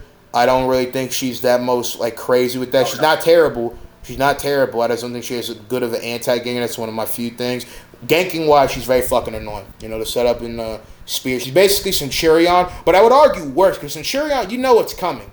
Shorty got 3 different ways to put you down. So that's kind of how I see it. But yeah, still with that being said, just let's put his own tier list into this. It was pretty funny. He did nothing wrong in the RP. You and this man Joe did both things wrong. This motherfucker Joe for taking people's lives, and you for just being racist on both fronts. I'm chilling, not racist. Cap, that was racist. That was entirely racist. You're fucking big racist. beard phobic. Yes, you are. Anyway, joke aside, though. It's not my fault. You decided to back yourself up in a corner. What the fuck is How did I back myself in the corner? You literally triple punched me. How do 2 people triple punch? Explain that. Explain the math. The math ain't mathing. I don't know what you're talking about. Bro, notice crazy, bro. how I did nothing wrong. He said you and Joel, not me. I'm just the same, okay? Me and Joel didn't do anything wrong. You're the opposite. And you do something wrong when not taking your training and Gano, simply is a menace, bro. Crazy. I looked at it. Yeah, I know. Take a look where I put Centurion. Okay, I'm telling you that's it for Koto. No, we're down to go and move on to Medjai, ironically. Yep. I like Medjai. No, I'm joking. Medjai's cool. Medjai, the big dog, Babatunde, Kulta Kunte, my man. Who would like to talk about him first before I talk about him? Because I'm going to have a decent amount of stuff to say. Me, yeah, I'll talk about him. Alright, please do. I actually don't say nothing racist, bro. Please just don't. Whoa! I'll play right now. No, I'm joking. I'm joking, Jay. He's not a racist. Yeah, I would never. When have I ever said you're racist? Are you guys trying to make it actually difficult for me to edit? No, because it was a joke. It was a joke. We were playing. We're not gonna say anything. Plus, also, I'm not gonna actually say anything. For the record, for the audience, we're not saying that actually weird. But yeah, go ahead. So about Medjai, I think he had a great idea, right? The dual stance shit, executed poorly. I'm gonna be honest, right? I love the way his feats work, right? But I think Medjay in general use a massive revamp. His little catch ring, bro. I think considering you're taking like the brunt of an axe to the face, I feel like that might do a bit more damage than it's actually game, right? I know it's not the most realistic game, right? I think Historical fiction. we should probably get a few more mix-up, right? And definitely, like, I feel like there should be a few more mix-ups that, like, actually include him, like, switching his weapon mid-mix-up. Right? But other than that, I think he's very manageable on his own, right? I think he's easy to fight, right? Not, like, in a bad way. He's fun to fight. I love whenever I see an Medjay on the team, right? And then I also hate it because Medjay's a... But I think Medjay, out of, a lot of other heroes, I'd rather fight, right? Like, if you put me in a brawl match, right, and told me to fight either a Shaman or a Medjay, I'd choose a Medjay. If you told me to fight a Turian or a Medjay, I'd choose a Medjay, right? Because I think I'd have more fun than being put in a cutscene or being bit. That's all I gotta say. I think he should stay where he is. Okay, I want to comment on this mainly because I feel like I'm the other, like, totally polar opposite. I don't enjoy fighting Medjay much because I find him a little bit spammy and tedious to fight, especially with his hyper armor. And with the change they did where it can change with its zone, I just find it to the point where I've got to wait until he either gets low or no stamina for me even to be able to touch my controller and actually do something with it. And that's probably a skill issue, but I just don't think he's fun to fight. Don't get me wrong, he's not overpowered by any means, because on my tier list I put him at mid-B tier. And this is mainly because I put him in it. Mainly, like, the main thing what jeopardizes Medjay for me is he just, like, his kit, obviously other than his bashes, is kind of just there. Like, a lot of the things he has, he just doesn't need to use. Mainly because they are not decent or good whatsoever. Alright, I'm finished. Anyone else have anything you want to say? So, as a Medjay main, do you have anything you want to say? No, I was just saying here we go, because I know you're going to go on some X-Game rant.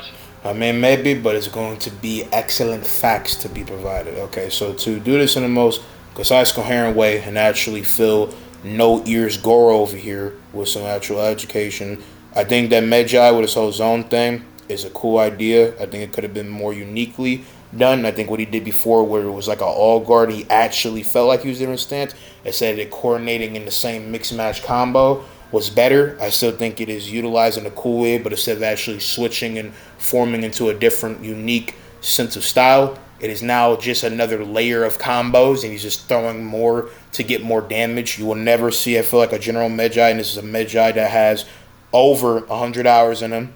I'm rep 16 with him, almost rep 17. I've been playing this man since the game came out. Mixed bias. I'm a brother from Egypt. I'm a brother from the motherland, Alexandria, Kondok, and Pacific. And with this being said, a brother, would like to say that he's a very good utilized person. I think he's better than Raider in almost every way. I think his feats are very good. I think, his palm axes, this is an axe, not the palm axe staff, is not going to be utilized unless it's for self means. For his final feat, which I can agree should arguably be nerfed, that is a little bit OD amount of damage. And I do think that, he's very sufficient at really being a strong tank. I think he's more of a heavy than a hybrid. I think the only reason they call him a hybrid because of the staff, switchblading. And I think he's very good. I think, he has a great deal of feats with Aerostorm and Catapult, and his, chain bombs is good. I think he has great team ups. I think I like it cut G and knee is very good. I think his bash is good. I think it's all good. But the things that do make him bad, but also no offense to you, God, I think objectively a skill issue, if you really deal with it as much as you possibly might, is the whole idea of, they keep chaining into Axe staff with the thing, you can eventually parry. I think it's easy to get around, and unless you're too focused on the other stuff and not ready to actually combat, it can be annoying. But most Medjais, especially me, has seen that's not very vital to use it because people know it. Now, granted, everybody's thing is different. You know, all this is a subjective meaning. So I say this obviously because it's my friend to, poke at him. But I think it's a reasonable reason to mix bag, partially take the piss out of, where there's multiple corresponding ways to make him be a whole hauling assault with his speed. Because I would argue that when Medjai is ganking you, it's not fun. So, as a guy that likes, running there, go ooga boonga, you know what I'm saying, be coming in there like M'Baku, I would like to say that most motherfuckers getting bodied. And I would like to say that's a reasonable reason. I think in skill, he's pretty good. His hyper armor, pretty good, pretty reasonable, pretty balanced. I think, the whole point about, his axe and the way it's like should do more damage, and you can say that with other people, but that's just me. That's just me, though. But yeah, pretty much it. Are we ready to go on Teramusha? And I just want to say one more thing. Arguably, Medjai is probably one of the least, other than, obviously, Hitakiri, the least skilled hero in the game. Just now. And I could say that for being like a general thing. I would say as Medjai main, that he does take some sense of comprehension, but you can just not, be skillful. Joel, okay, he's not wrong to say that. I entirely agree. He has said I am the exception though. Like I do actually put in skill and have awareness. I'm not just running in there like I have CTE, but it is what it is. We ready to go to Aramusha? Yep. All right, you want to speak on him first or what? Yeah, I'll speak on him first. So, for me, I put Aramusha in B tier, mainly because he can be quite effective in some scenarios, but the second his chain is ended, obviously other than his old god, he doesn't really have anything. Now, if the opponent can react semi-decently to lights, you're just not getting anything onto them. And obviously he has that little weird dash thing, but after you do that so many times, ain't no one gonna fall for that. Nobody is going to fall for that. So that's why I put him at B tier. Don't get me wrong, with his unblockable buffs, this most recent patch, he's quite decent, but just nothing that can move him beyond B tier for me. I entirely agree with that, and the grandstand of play, because I think his practicality and proficiency and a greater ability sense to really meet people up and be a very rock paper scissors to the T duelist is there. But Musha has a bash. Yeah, and there's technically two different forms of bash. You have the nose pommel, nose crack, and then you have the all guard kick. All that stuff is very good. I think Colton and him are relative in how they utilize it. I think because of those openings and the greater uniqueness of his stuff, it's there. He has mixed different form of hyper armor. He has unblockables. He has, that shit coming in his veins to go about, cruising through people. He has great, the minion clearing. His feats are very good. And I think he has a lot of ways to do so. I think he's a master anti-ganker. I think he has a lot of great ways to do that. I think he combinates with a lot of people, and I think he's very good. And I think he's pretty balanced, for all things said. So, yeah, there you go. That's where I put him. There's nothing else to be said about Aramusha. Ready to go to Jormungandr, the final in the B tier? Yep. Okay, let's talk about Jormungandr. Jormungandr. Fuck Jormungandr. Oh, real. Jormungandr. I fucking hate Jormungandr. I put him in. I put him. Jormungandr is my Viking name, by the way. I can't remember where. I put him in B tier. Mainly because he doesn't really have much, to be honest. But all my days is this guy annoying to fight. Now, to be honest, I really don't care for this guy, and I don't want to talk about him, mainly because it brings suffering upon my mental fortitude that this guy still exists. Why did they change him? Now, I understand he makes him a better character, but he has lost any and all uniqueness he had, and any and all skill bracket he had. That's all I'm going to say. I kind of have... Go ahead. I don't. Yermungand is annoying. Yeah. I mean, Yermungandr being my Viking man, I think there's cool stuff with him. He's very annoying. You know, he's not as much of a stamina bully as he used to be, but he still can. Don't get it twisted, out that this man isn't. You know what I'm saying? This man is an egregious Flash Thompson of For Honor. That motherfucker will bully you until your ass is literally looking grayer in the face more than Kratos, my nigga. So, yeah, like, don't get it twisted. Don't get it tweeted out.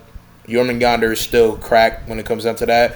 But I think the fact is that his mix-ups and his play is very good. He has good usage of Hyper Armor and a lot of capability, especially his mix-up zone. Infinite Chain is very good. I think his feats are good, but they kind of, because nerfs and changes, are not as good. And even if you play his default, which is pretty much a fucking one-man army, you can be crazy. But I think it kind of is a very one-note crowd control thing. You don't have combinations or mix-ups. You don't have ways to really put people down with it. And it's kind of like, it's a good feat, but it only really works if you're with someone like Centurion or people that have crazy maneuvers when people are on the ground. Because if it's not, just a single person, Jormungandr, to me, even if you're getting ganked, it only gives you so much. And I know it was nerfed, and if it was not nerfed, he would be higher. Because he used to get, like, full shield back in the day with his fucking, Ragnarok! So, I think he's there. I think he has great team control stuff. I think he has a lot of combinations. I don't know. But he's very... My bad. No, you good.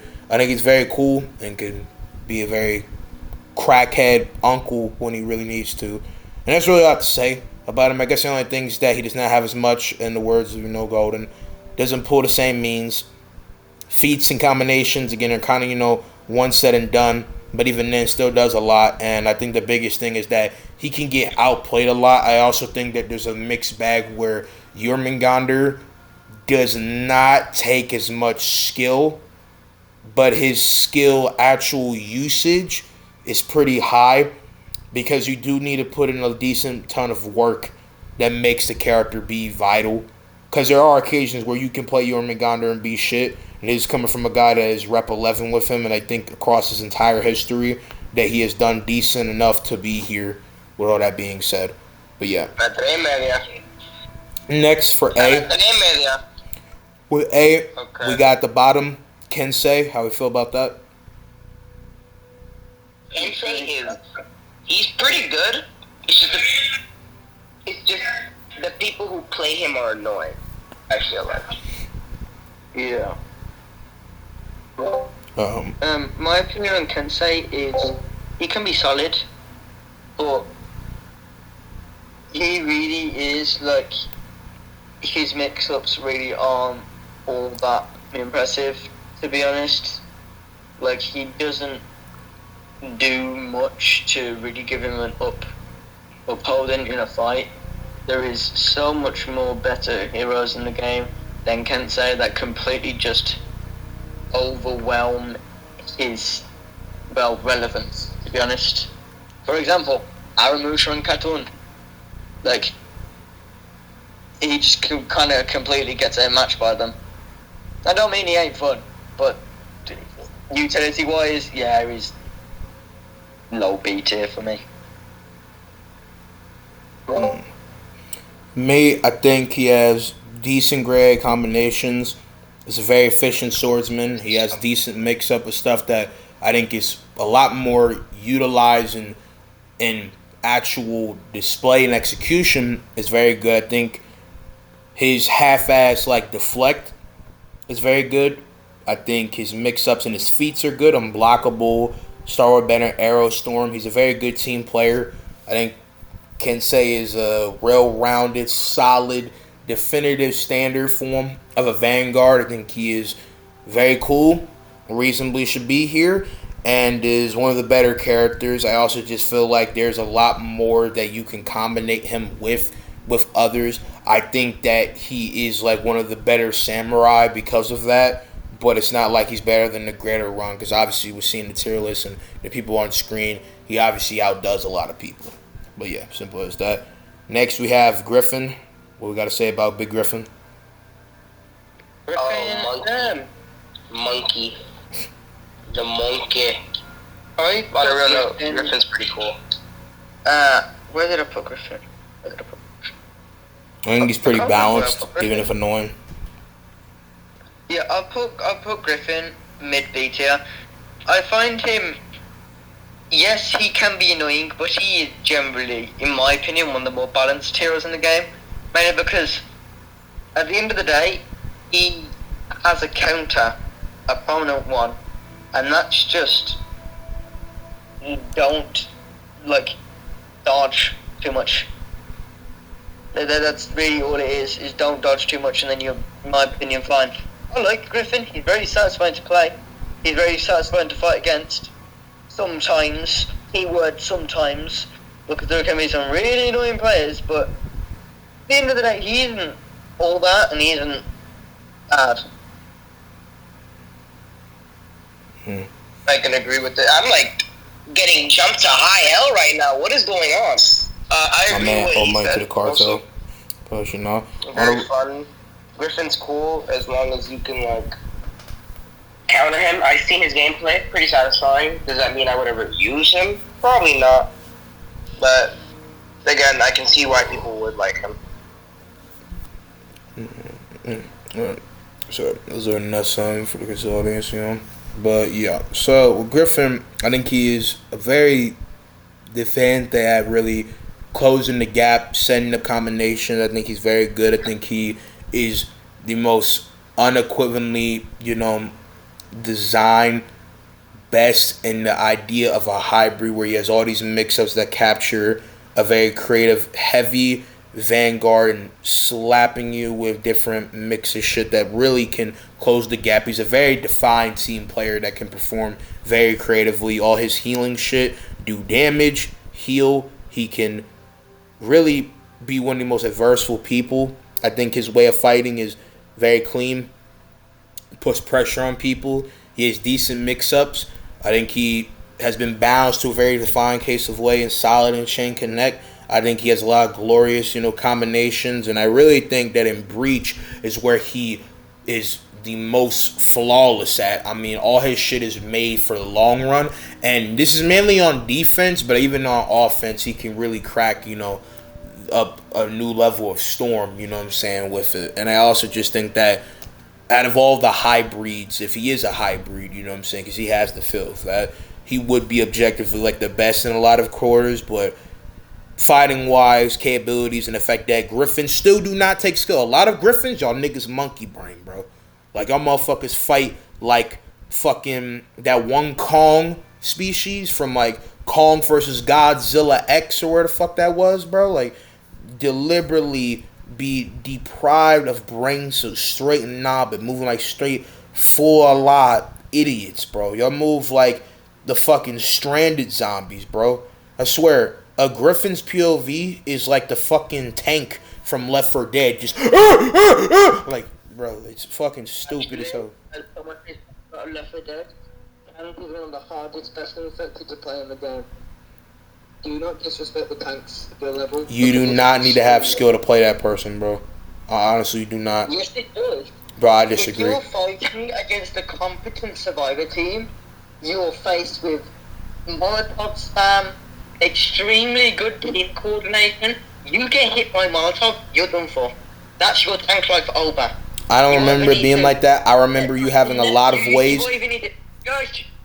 No. Let me input. Okay, we about to get into a debate, y'all. No, because you could actually brush through that and be able to push through some of the different gaps and or supply of the different damage that you have, especially when you're not by yourself or your scenario. To me, in this analogy and comparison, you will not be able to grow fully as a player if you don't put in work with Griffin to an extent. But with Tank, bro, I feel like you really do not need to really care about what they throwing at you unless like you're being that stupid. Do not speak to me thinking you know more about Left 4 Dead. I didn't say that. I just said that I feel like I know more about how to play.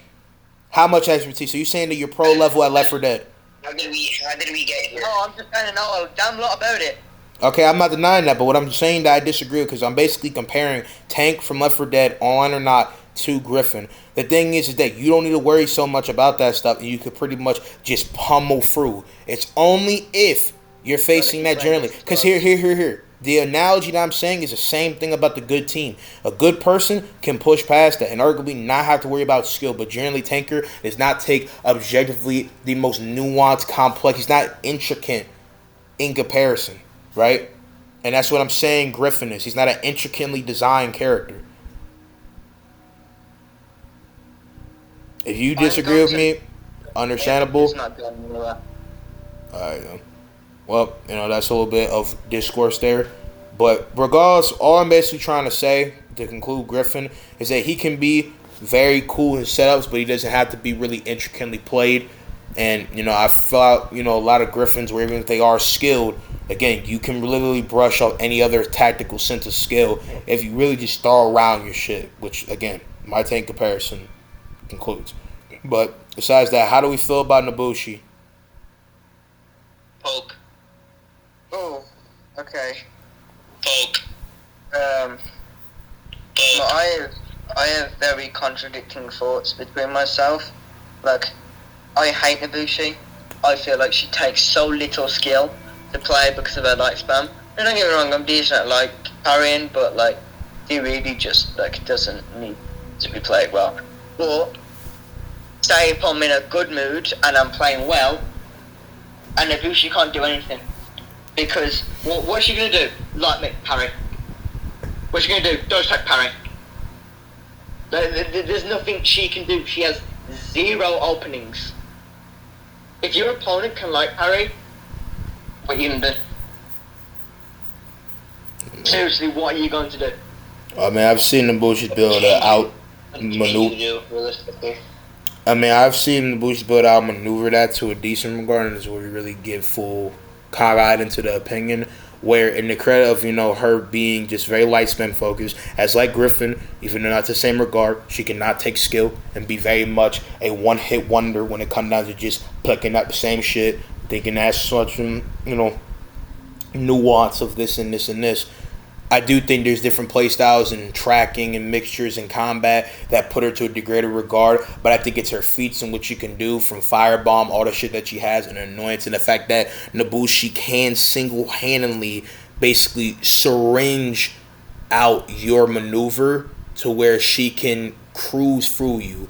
The 4 to 5 chain light, the combinations in play, her ganking capabilities, her anti-ganking capabilities is so, I feel like, flawed in the matter that she can pretty much play the game like a toddler, where she basically gets to only press 2 buttons and have no focus on other shit, and can dismantle shield. She can dismantle different combinations. She combos goodly with almost every character that utilizes bleed or really gets to cooking with bleed. She combos good with everybody in the game, and she single-handedly, especially with the kick and turns and events like that, I feel like can fling out more. I think her skill ceiling is very objectively low, but what you actually do in performance and execution can do that, even if, again, she basically played a game like a little puff of whatever fucking cancer and dismantle you entirely. Shorty can go Surgeon Simulator on your health. And don't get me started if there's a Shaman, Peacekeeper, and I would even argue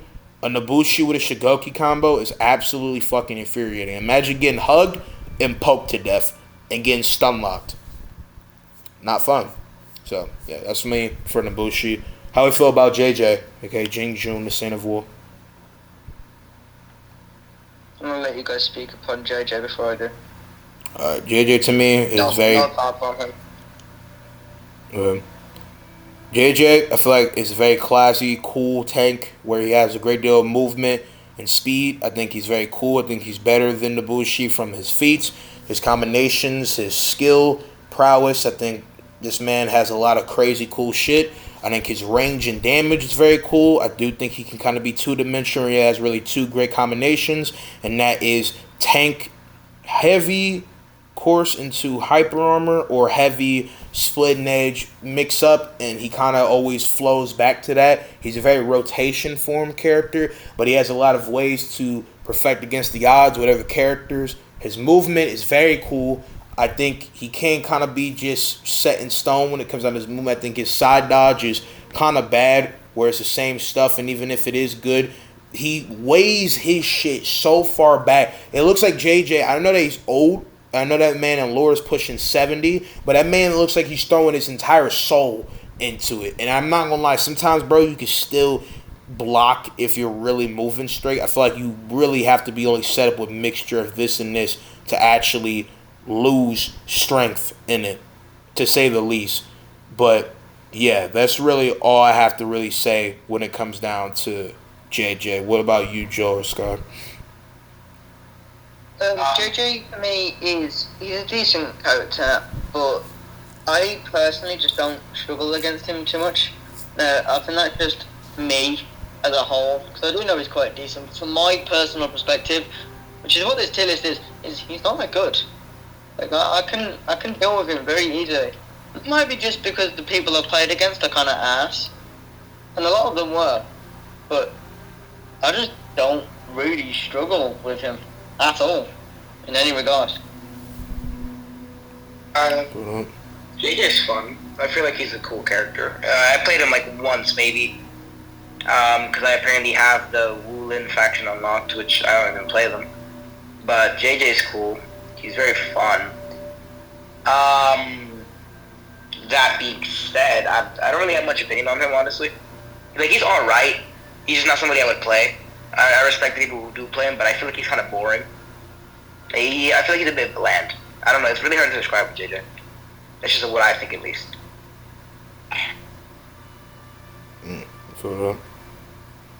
When it comes down to the next character, Ocelotto, which I know we all gonna have big things to say, how do we feel? Okay. Overall, yes, he can be good, but he's really not all that anymore. Like, in my opinion, he's just kind of like, yes, he can mess you up if he gets you in a chain, but after a while, he just kind of becomes, well, you've done that zone so many times, I've deflected you 15 times and you're still doing it, so, you know, like, what can you do? But hey, let me just do the same move. Maybe it'll actually hit this time. No, it just doesn't work like that. I don't know. Maybe when he like you were just saying, maybe when he came out he was ruthless, but nowadays after characters past their prime, they're not all that good no more. I kind of like half disagree, but I understand that because here's the thing, man.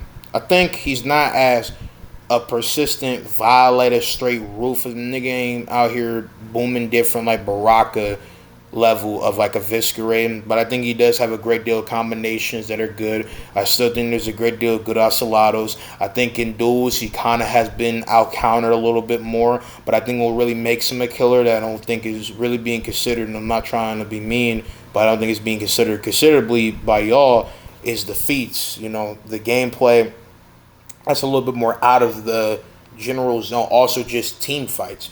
His revive through being a literal fucking wraith is very crazy. It's very one trick, you know, level activity by the boss that he literally just comes back. But he can very much fiend, control points, and pull things that you don't know. You don't know that he's dead if you're paying attention.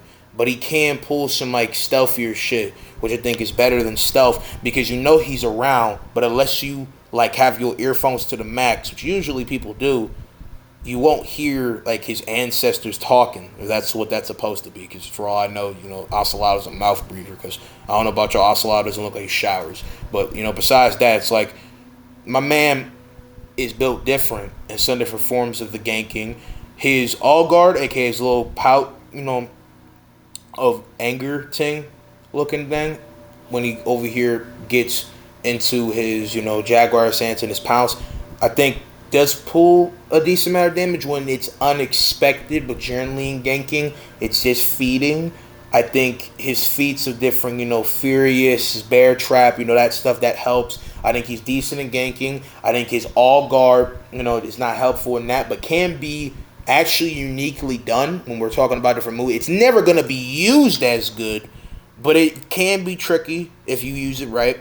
I think when it comes down to his actual anti-ganking stuff, his zone, even though it can be easily telegraphed, is useful, especially in this infinite chain. And I'm not trying to, you know, pin Joel out or anything, but it has been shown in his video from my remembrance, shameless plug, that in my video, you know, in a sense, I'm going to explain it to the best detail, but it's arguably better if you just go from this video to that, right? But I pretty much want to just basically say that in the case for Ocelotto, his tracking, unreactable, uncounterable lights can shift to a crazy infinite chain, and I think he has the best infinite chain in this game just because of how crazy it could be. You can easily dodge it before, but you don't know how fast and how crazy it is to be clobbered to death by this dude. I feel like Ocelotto is basically what Wolverine is in Marvel Rivals. In the right hands, nigga is deadly. But there is times where he can basically be feeding niggas alt charge. You know what I'm saying? Not as much, because I know Wolverine is a beast. I'm not trying to disrespect, our favorite Canadian, fucking honey badger. But I'm just saying, Wolverine's Canadian? Oh, hell no. Why are you so aggressive? What the fuck? He's so aggressive because of his upbringing, a.k.a., he's lonely, conquest style, Von Logan. All the real, though. Like, that's just how I feel. But, agree, disagree, regular the case. What about Shaman, though? Fuck Shaman. Okay. Shaman, she's an extremely strong hero. Like, I'd say it's a problem, but no, she's definitely extremely strong. My opinion, I had placed her A. Very high A. Did I put, very high A? Because she just has so much openings and pressure. Like, only one of the best in the game. Objectively. Yeah. I know what time it is. There's Gano. Mainly because, mainly because she can just get bleed off it, and it's really difficult to react to. After a while, I can kind of predict it, and not even talking about her unreactable, soft, faint light that also gives her bleed, and her bite is extremely strong when set up properly. So, in my opinion, I just think she's kind of cracked. Like, she's generally really good. The last time I went against the Shaman in an RPG with King, she chased me across the entire map and killed me. Bloodhound. He's a city I don't really like Shaman. Bloodhound from Apex. Yeah, I think without a doubt she's easily up here. The only reason that she's not, in S tier, because a lot of people would indefinitely put her there, is because I don't think she has a general form is that excessively cracked. Like, basically to greater narrow down, definitely say what I have to say here, as I'm glad nobody be talking besides I got to any point precise nigga. But, besides that, I feel like she can very much full throttle just spam, cut you open, best you, bang you up before you can even actually comprehend it. You can get destroyed. You can get fully dominated. And Shaman most time can just set up her bleed, get health from it, which even though it's small, 5+ in a back-to-back rake of combo, and the effect is left pretty hard in her passive, which is not even a feat. That's just like a general thing. It's crazy. I think her axe, I think her nail bomb, I think her fireflies, I think her combinations is crazy. She's great comboing with, Nabushi, Peacekeeper, all these other people. She's very good. And that puts her very high. I think she has a lot better skill ceiling than others, and she's ridiculous. I'm going to be muted for the next bit. I'm not going to really be paying attention. Just carry on with the conversation. I got to do something. Understandable. Appreciate you. But yeah, I mean, she just can best a bunch of people, and she's a better Ocelotto to me with her creativity and stuff and what she can pull. But the only problem I feel like is that she can be very mix fail optionable because she takes a greater effort to really, I feel like, pull greater heights. You can just spam and be so willy-nilly about actually sticking some actual greater essence of like try, because she can be played very safe but also not really gain that much. I think as well that her combos kind of fell short in the end of like usage when Shaman isn't as basically unstoppable, because again there was a time where Shaman was in the same tier as like Doomsday from Injustice 1, where they should have never designed her, where her bite used to one shot. You got bit by Shaman, GG's. I'm talking Sohei, but at least with Sohei, they gave you a little bit of faith. So even though she's as crazy and she does have a great fling of all different possible creative, they pressurize whole new level of demon. Fiend. I'm talking this shawty is a motherfucking Greville and whole new level of gargoyle when she see you, bro. Shawty is a shark. That shit don't really stake as much, I feel like, fear ache when you actually got competent capabilities to get around, especially when there is decent credit of counters. I think it's just all about if you really actually know how to anti-gank, and she's good at that. She's good at ganking, like I said before. But again, Shawty's persistent pro, really being a snake out here and clenching onto a motherfucking neck and draining him of everything, pause, does not really stand out as much. But that's just me. Next, we got Conqueror. I'm going to be honest with you, I completely disagree with how high you've put him. What's up? Conqueror fundamentally is not a good hero. He is lackluster. He has no way to chase opponents down. His kit is extremely simple and predictable. Don't get me wrong, he can read you and kind of kick your ass, but can't every hero do that? Okay. The reason why I disagree is on 4 fundamental takes. He doesn't need to chase people down if the core way of doing things is all tied to crowd control, gaining a point, and or assaulting the person so much, right, that they get entirely destroyed of balance in the fight, aka they get entirely, I feel like, in every corresponding way in a fight, just from outlook, out creatively decimated in ways that pretty much allow him to control the fight. He basically has better adjustment to things in form of gracing shit because of these other factors I'm about to get into. Besides just outforming, different pull shit that kind of just whack away a lot of those assortments, his all guard is one of the most effective besides Black Prior and stand to stand, bang for bang. He has feats that allow him to be a walking, fucking BMW where he can brush through people. He got decent speed and he got hell of different creative shit. His, original last feat is just Guardian or whatever that is, but with a higher sense.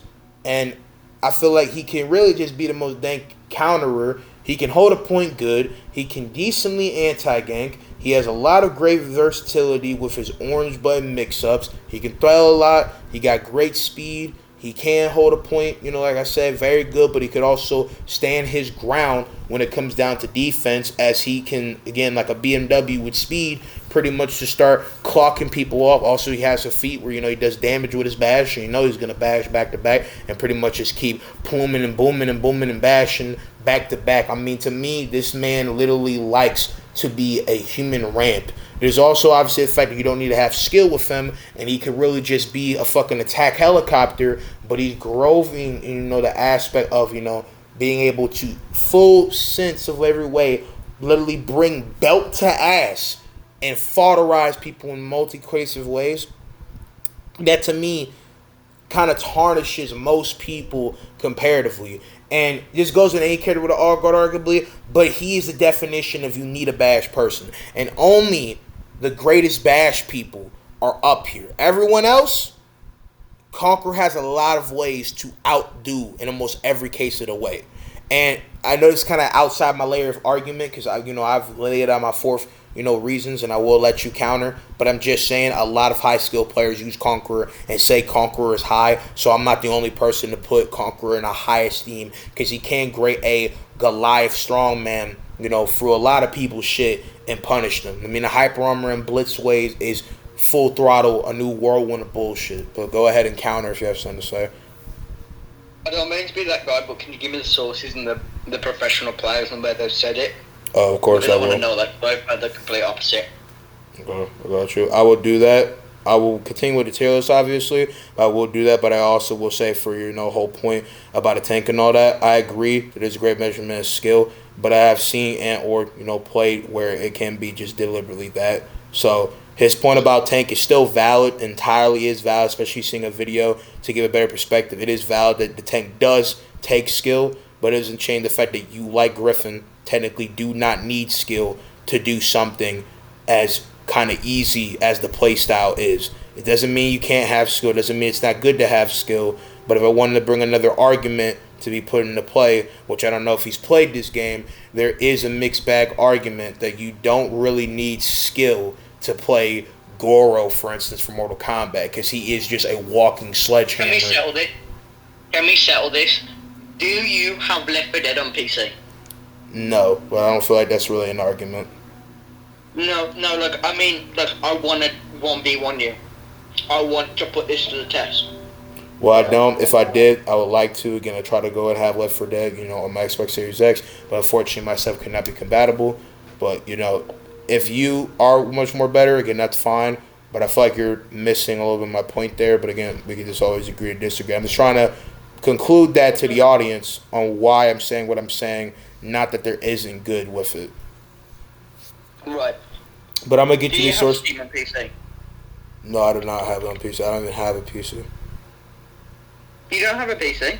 No, I already said that before. I said that my technical PC, which is a low form spec one, I gave that to my son. I do not have a PC. I don't play on PC, nothing. What I'm doing this on is a Chromebook. That's why when someone suggests me to pull like what Queso does, I cannot do that unless I want to buy Super more out there, and I'm not going to do that. Okay, do you have it on Xbox then? No, I just explained that. I already said this to you off camera. Listen, I don't have Left 4 Dead. If I did, I would obviously do that, and I would want to play it with you. But again, I'm not denying what you're saying. I'm trying to make it clear that he can have skill. I've seen him have skill, but you don't necessarily need skill to at least gain some form of victory or sufficiently do what you need to. This man can stand as the most deliberate warhammer effect of bouldering through people without actually holding as much grass and skill play and or solution to shit, because that's how unbelievably mega different he is in skill ceiling, you know what I'm saying, because of that factor. Not skill actually, but on, board of just strength. That's basically what I mean. But again, I'm going to continue. Just whip it practically, so it's just leave this under the rug. Understandable. Again, I'm going to continue with the tier list. So the next person is Warden. Go ahead and say what you feel about that. We'll get you, the scans. So, I agree. Almost completely. Obviously, I'd put Warden a little bit higher because he's really good. But Warden is really solid. 4v4s, 1v1s, he's good, man. He's really damn good. I don't really have much to say about him because he's just the character that would fit Solid the best. Warden is... I'm back, by the way. Warden's one of those characters that are like... He's really, really basic. Very easy to pick up. But the skill ceiling you can have with him is very high. And he's very flexible and versatile, which I really do respect. I really do like that about Warden. He's very He's very, he's not broken, so you can't really be mad at him for what he does. His kit's very straightforward. To a degree, it's pretty easy to counter if you know what you're doing. But a good Warden is very good. Is very deadly, I feel.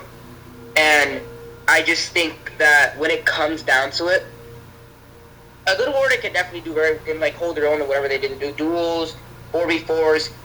They're very flexible, very roundable. I think they're good in the spot that they're at, maybe a little bit higher, but they're good where they are. And I'm yapping right now, but still, I feel like Warden in general is very versatile, very balanced. Not much complaint from my end. I like Warden a lot. So for me, when it comes down to the actually, good resourcefulness and clean cutter, form of playstyle that he is, he can easily, swiftly, and outperform a bunch of people. His Vortex mix-up, a.k.a. just being able to just Johnny Cage bash and mix pop piece up a motherfucker, you know what I'm saying? He'd be dishing out the Popeye's biscuits. I think he does that swiftly, effectively, and excessively. I think he has a lot of great counters. You could turtle up and mix up a lot with him. I think His mind game of just throwing out the unblockables can be very crazy.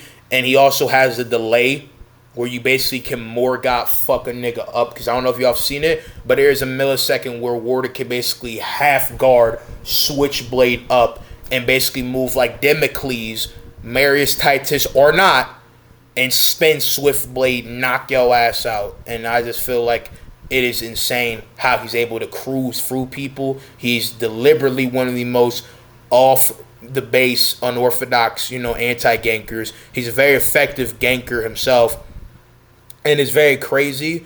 And his feats are very good, especially his rework feats. They are very good. They're stupendous. Getting damage off of a bash and its Warden, ridiculous, which is also every reason why I put Conqueror where he is. And I just want to say I've given, my man Joel the sources. If you like to know the sources as well, my Discord is rpking3124, or I can just give you them on YouTube or any other base of possible communication. But I do want to say, not to bring it up, as obviously I'm not trying to keep argument going. I'm just saying this is all from a subjective but also mixed merit thing, and those videos have been reasonable, I feel like, purpose for reasons for why he is where he is. This is all 2025, by the way, for him and the resources, but there is also just a chain connect for other reasons. But there are people like Havoc, Forge, Slanderous, and even though you might not take his opinion as high, he might be saying this for jokes, but niggas do take Zanny seriously. So, I guess you could throw him in there, but that's just me. I also do think that, the YouTuber Freyer is a good source as well. But yeah, I'm going to go ahead and move on from, Warden against solid person, as always. We have Tiandi. Wait, who's next on the list? Tiandi. There you from Tiandi. How we feel about Tiandi? Chef, what? Tiandi. I mean, Tiandi's not bad. I feel like he's alright. His dodge attack is very annoying. That's definitely some. My only real complaint about Tiandi. It's, he's fun, but he's not kicking me 70 miles away into the stratosphere. To me, Tiandi is a very effective ganker. He's very sufficient and very, speedster like when he's moving. I mean, my man has one of the greatest form of reactions and counteractions. His defense is literally impregnable. My nigga be having Ultra Instinct.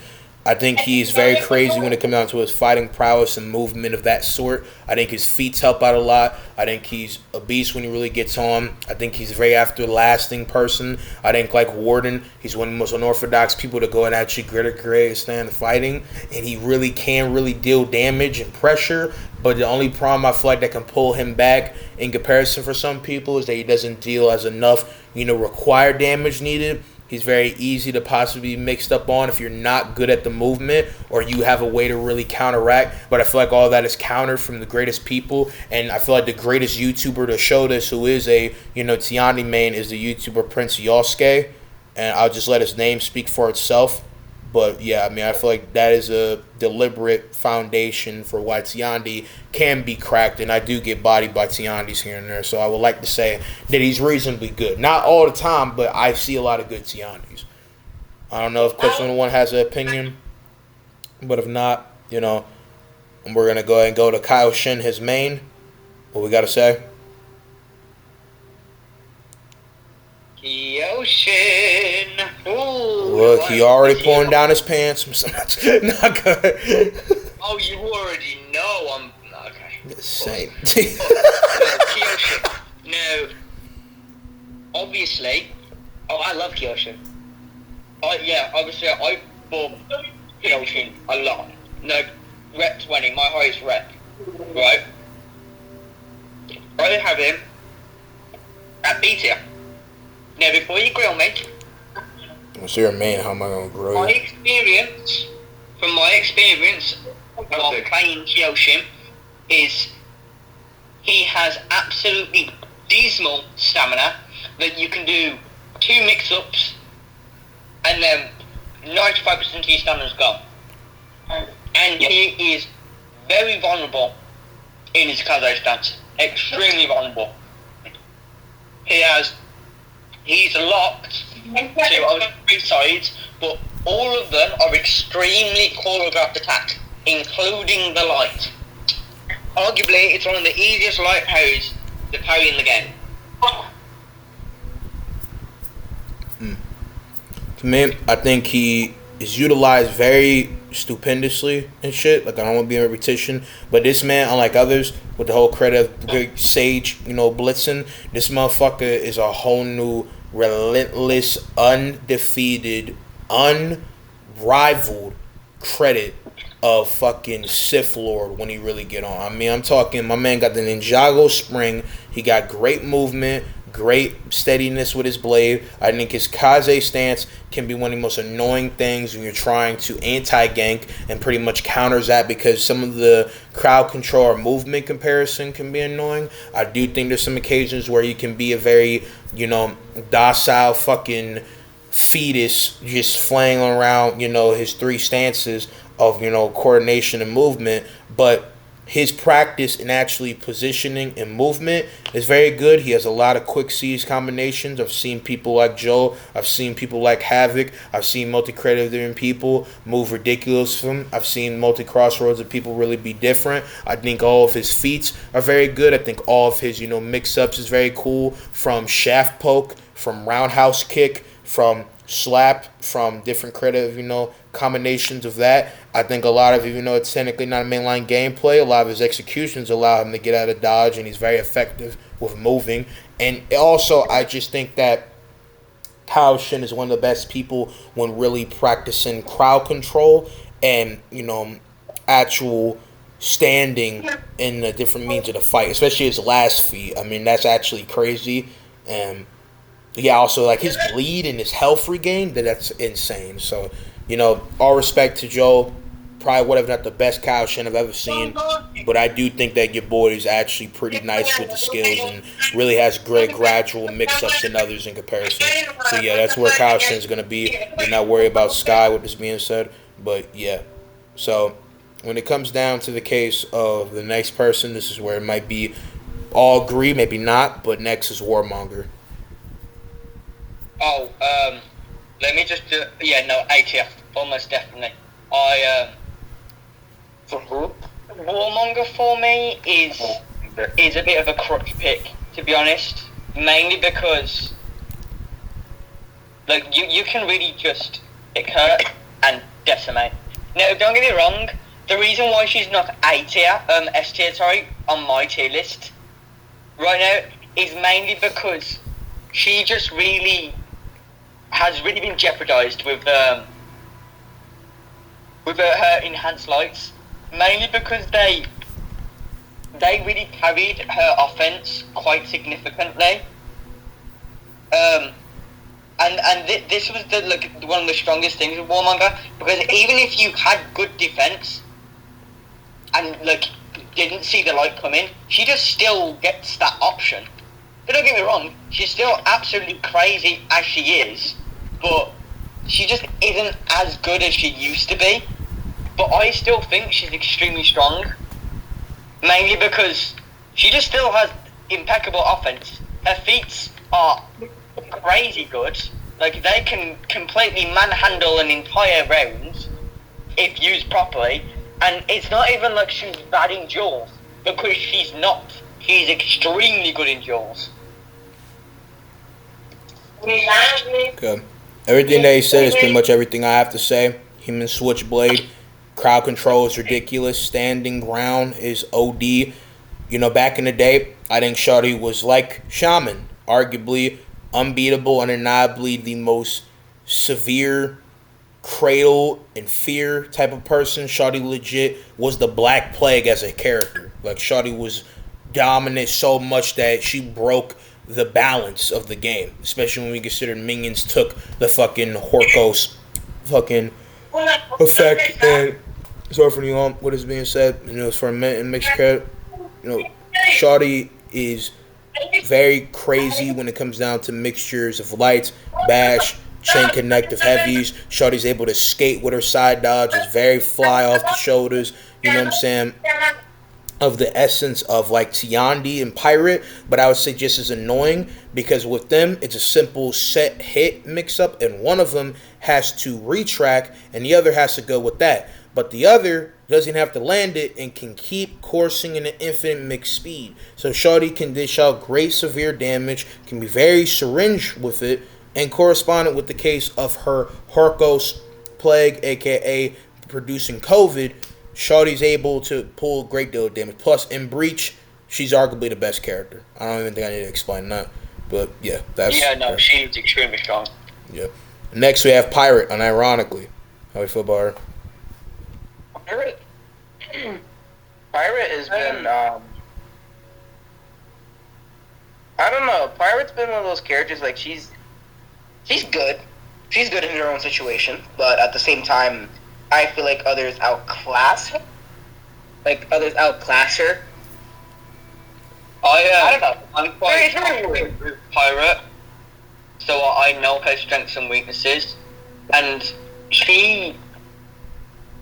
Pirate kind of, it's odd, like, she's extremely decent in the right hands, but, like, if you get read too hard, like, that you can't do anything, to be honest. I mean, that's obviously with every, that's with, like, every hero, but Pirate gets jeopardized the hardest. For example, I've put her in A tier, which is pretty high, but what keeps her from S tier material is she just has too many, like, counters, in my opinion. So, like, I've not really got much to say about her, because she's really not all that, to be honest. But, you know, she's extremely good in her own devices.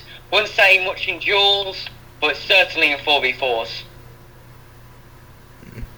I think she's a very effective duelist. There was a time before Fira where people will renown her as being the greatest duelist because of how, you know, unshamed and uncanny she is, mixed with her gun combinations. The fact that Shawty is able to counteract a lot of different, you know, counteractions and mix-ups with her hyper armor corresponded with gunplow to add damage and mix with insert of her stuff. She has arguably a limited means of potential when it comes down to swiftness.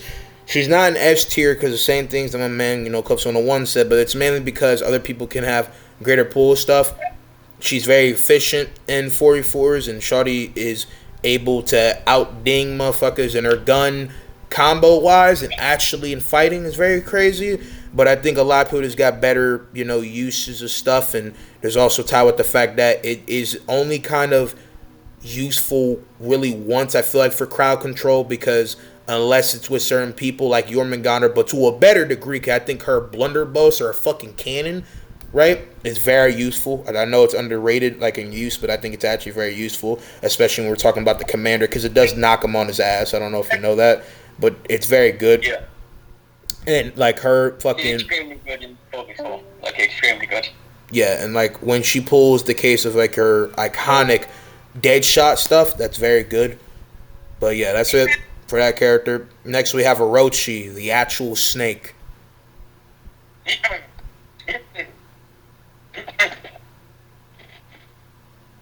don't know if you, Scott, was trying to say something. You kind of sound muffled. Orochi, for me, is in mid A tier. Crazy level of up. I'd say he's good. By no means is he bad. He's extremely, like, oppressive. But at the same time, like, he doesn't always excel in every situation. But one thing I can tell you is I hate the people who play him. Like, he is so unfun to play against. Mainly because he's just like unmanageable at times. It's like, why are you allowed to do this? Like, you're telling me you can run halfway across a football field, backhand your blade like an anime character, and still get the same strength as if it was just a normal strike. But that's not how that works, pal. Sorry to break it to you. Yeah, for me, everything you just said is the primary to core in every form reason for why Orochi is here. Orochi, to me, seems sometimes uncounterable. He seems like a fucking dive DPS that just shreds through your defense. I think my man literally uses an HF blade with how fucking undeniably fucking Swiss cheese that he is. Like, not just on no vulgar shit.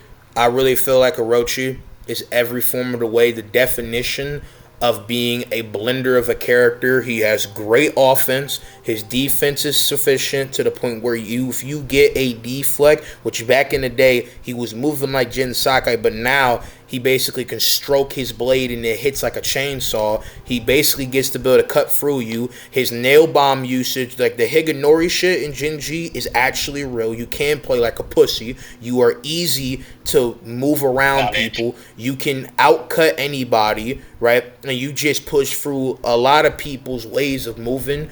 He exceeds boundaries like no other. And the only reason, because everything I'm saying sounds like an S tier person, the only reason is because there's characters that are more annoying, more oppressive, more optimally beneficial if you want to just win. Basically turn your brain off, or the fact of the matter, play meta only, create A picks. Basically the characters where you have a 90 to 95 win percent when you play. Because I feel like with Orochi, most of the time you're not losing. But again, these characters have a better benefit, and everything he has, other characters up here can use better. But Nail Bomb is the main stinging reason why he's up here, and he used it arguably the best. I know Shaman is there because of Bleed, but I'm telling you, Orochi gives Bleed an efficiency more than others because he's light spammy. Shaman has to work to get her lights off. Orochi does not. He is a fucking plague. He is the Jeff of For Honor, and he does need to be nerfed. I don't think I'm wrong for saying that. I don't want to hear about parry. I don't want to hear about dodge. I don't want to hear about Allgar. I don't want to hear about none of that. The fact that he can basically, unironically, just swifty, loop-de-loop-de, split through my entire defense on 3 guard sense and not have any counter to it is a relentless new level of dicking down the player. And I know that the For Honor developers do not play their game because nobody that develops the game and plays it would rationalize that behavior. And I know I'm sounding like I'm talking about some toxic shit, but this nigga a fucking cornball to basically try to acknowledge himself as a undefeated swordswoman, basically equivalent with Melania, and think he really nice. You're not. As Orochi, you can literally press 2 button control prompts and win the game. Like, it's ridiculous. And it's just flawed to the most creative bone, my nigga. You got a character that can pretty much just split through everybody like no other. And then if it's not even just fucking Sword Dash or, Unrelenting Sage, he can also pair together other combinations that make it impossible to maneuver around. He makes it too fast, does too much damage, and he has no actual way to punish. He has no counter to himself as a character, and no one has a counter to him indefinitely. I feel like when you have to counter him, you have to have an all guard, or you have to be just as oppressive. Orochi needs to be nerfed by the fact that he, again, has no actual, severity in his shit. He pretty much is a character that is left unchecked, is a fucking blizzard of bullshit. My nigga, it legitly is every regard of an anime character that is never seen with any problems until you pull something the same. He decisively is the standpoint of a man that plays on the game all day just to see you suffer. He literally was put in the game to pull a new height of Rage Simulator. Absolutely fucking bullshit. I had a lot to say, obviously. And no, you need to nerf this snake. That's what Orochi means in Japanese. Snake. He's a fucking slime ball, objectively oppressive bitch. And again, everyone else you see above, even though I love some of them, I'm looking at you, Shaolin and Shigoki, are just as much demanding of fucking OD. Next is Hitokiri. Oh, what do I have to say, man? It's a Kiri. Hito bitch. Me watching Am I the kids serious? do a backflip with a 50-pound axe, I don't think that's possible, IRL.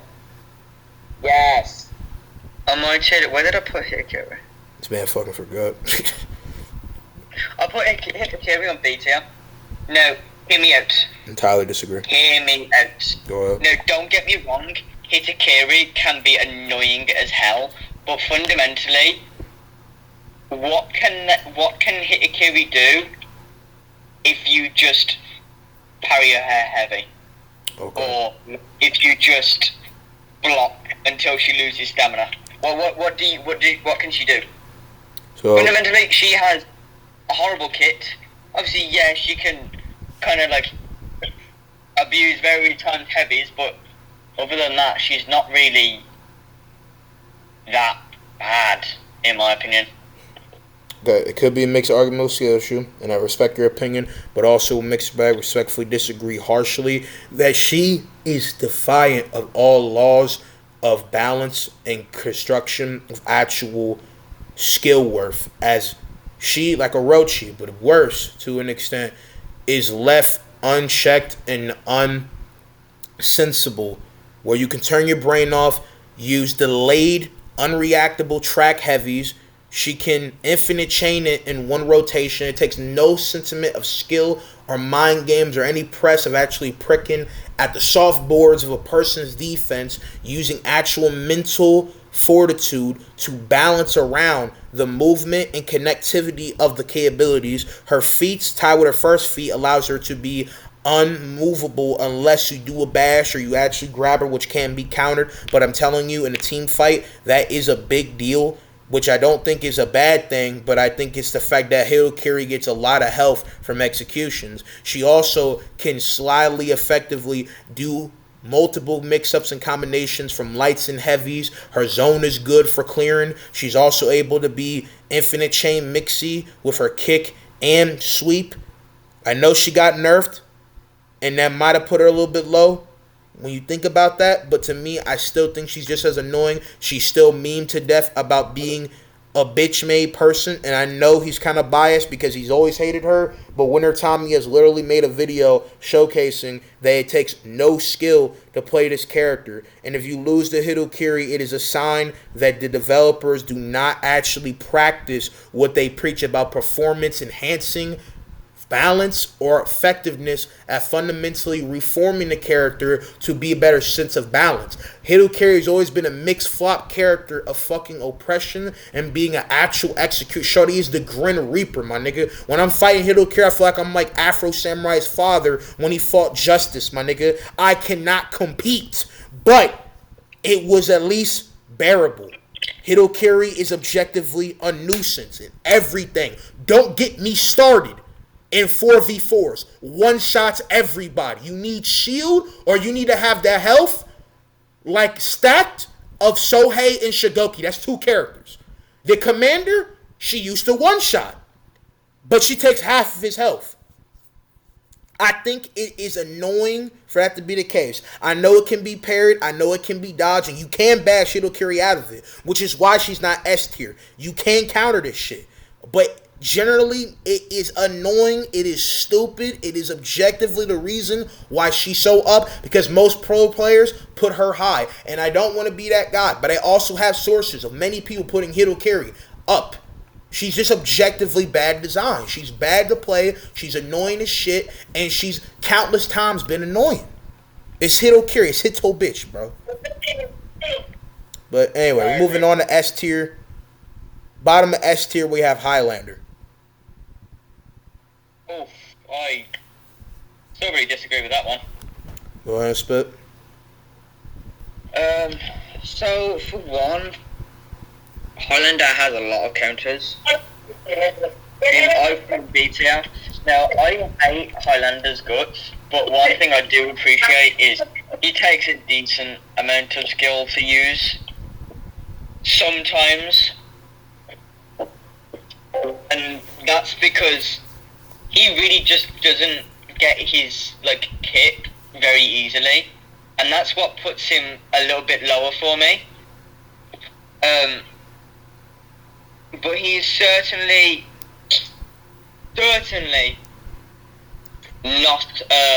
not S tier material. He just doesn't have the utility ease for that, in my opinion. But yeah, no, he just doesn't have the utility for it. You just can't get it in time, and you can't get it as easily as S tier heroes. I disagree in almost every case of the way. I understand it, but I entirely think it is flatlined by the fact that a bunch of pro high level Highlanders are seasoned multiform of dubs and downforming different people's experience by the credit of the fact that Highlander takes a great decent sense of skill when you use that skill to the most basic, pressurized, really trying to stack hatred upon your veins. He gets to basically mongrel from most games. No pun intended, bro. Highlander has a great equipment of, not just hyper armor, mix up his heavies mixed with his, obviously second stance is very good. He has, to me, I think the best usage of a second stance. He has side dodges mixed with unreactables, corresponded with a poke that's fast. He has very great mix-ups. Highlander rules on PC from what I heard, which we're going to count in this. I think he is dummy crazy with everything that he puts in. His feats are very good. He's very effective to use. He puts down a lot of people. And I've seen, slanderous, regardless how you feel about it, because I do know that someone might not like him. He does have showcasings of how to use Highlander to the most high proxy, proficient form of way. And he outdoes a lot of characters on that use, and I feel like combinations-wise, he's crazy. He combinates with Jormungandr beautifully. He combinates with Centurion beautifully. He corresponds multi-different kineticness in his usage, and I think Highlander has just been one of them characters where you can definitely best people with, and he's always been a decently good character. There's been times when he's been arguably shitter than others, but this guy does got a lot of shit going in his play, and I think they increased his zone with speed, so minion clearing, and the fact that it's 3, form of like very powerful shit. Granted, it's very telegraphed, but it does help in openings and it does help in anti-ganking. And getting ganked by Highlander, it's not a fun experience. So yeah, no, I entirely disagree. Disagree. But going forward, we have Shaolin, my ex-main, our best character. Dark Shaolin. Monkey. I can't remember our first Shaolin actually. I agree with him being S tier. His utility consists of just like a couple wrong reads and your entire health bar is gone. Exactly. Like, all it is a couple of reads, and then that's it. That's generally all it is with Shaolin is reads. Is wrong reads, dead. Like 4 maximum, and then you're dead. Like, it is arguably one of the most painful experiences in the game. I can agree. Yeah, so he is tit for tat, bang for bang, one of the most crazed fighters ever. I mean, my man really be moving like Sun Wukong in full crazy mobility, has a great deal of effective, dynamic, and disposable, maneuvers run through his veins. He can mix you up in 1,000 different ways. He has very crazy anti-gank abilities. Him ganking is like a nightmare because he pretty much can walk you down like Mike Tyson in correspondence. Him as a team player is very effective. My man being able to teleport with the flag in Breach is crazy. Like, he can actually do that. So, correct me if I'm wrong, that will just dispose of a lot of challenge. So that makes him ridiculous. And don't get it twisted. You might not have that at first, but the flag, like the dagger and the Wraith of Time, and I would argue like A to C in most maps in Dominion is vital to the course of how the game goes. And like in Tribute, he could do the same thing. Between them effortlessly. Yeah, like that's crazy. And even without it, he's pretty fast.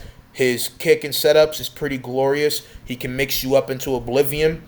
He's balanced to me and Riesly being S tier, but I think the only problem is that, he might be too effectively fast this. He might be too much of a prowess, fighter in the grand scope of shit to where he can outpull, different tricks and hats and shit. He's a rack of all trades in different mixture. He can combinate very good with everybody, and it's very sly. He has, I would argue, like besides Berserker, I think arguably the best deflect. I think his deflect's pretty crazy, and he got a lot of mix-ups with his shit.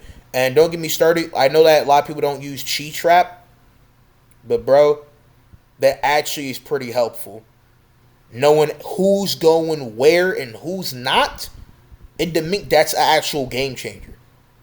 But it's even like just in general. And if you're like on Breach using Chi Trap, it's actually so good.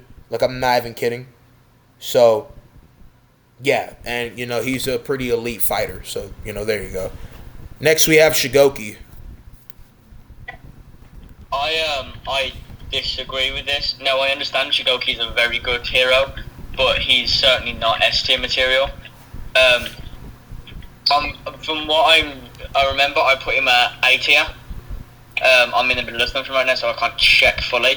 But don't get me wrong, he's decent. He's got extremely stupidly good high primer. But at the end of the day, he can be just like countered with simple bashes. And I just find that sometimes like Shigoki just can't do anything if against the right enemy. Okay. And that's just my blatant opinion. I can agree with that.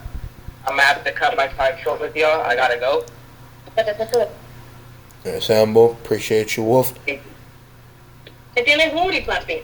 Yo tengo esto. Pero no importa porque es que estamos llenando. Alright. Y'all have fun. I'll see y'all later. Peace, guys. Yeah, I mean, I agree with the whole bashing thing, but I think a lot of good Shigokis can counter it. They've shown multiple times you can. I think most general bashers cannot open them up to the same efficiency that other great elites do, especially when they have a lot of combinating bashes. Most characters use a bash to deal more stuff, and a bash isn't a way to, correspond into another or, quick seize move. And, I feel like the best counter Shigoki is side dodges, reaction movement, counteraction, and having versatility that allows Shigoki to not breathe. To really be faster than him, you need to deal with better excessive amounts of, corresponding this and this that can really poke through his defense. But Shigoki's counters to that lies with not just the technical side, that he has great range. He has arguably the fastest lights. I don't think I've ever even seen somebody parry a Shigoki light.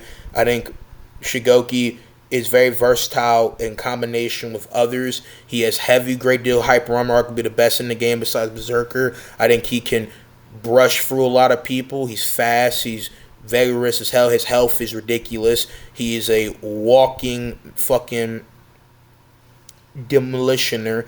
My man is like a mammoth, hits like a truck, hits with all the versatility. He's great in combinations and 4v4s. He's the king of crowd control and ground. He has a lot of great maneuvers. He has great feats. He has all this shit that makes him better. And bashes or not, he has a good bash. Unlike some other people, they do not do damage with their bash. His opener does. So when he bashes, that headbutt cock new brain cells into you. So again, I think he just will be more severe, crucial to it. And again, most characters with their bash is only to do one thing and gain optimal space.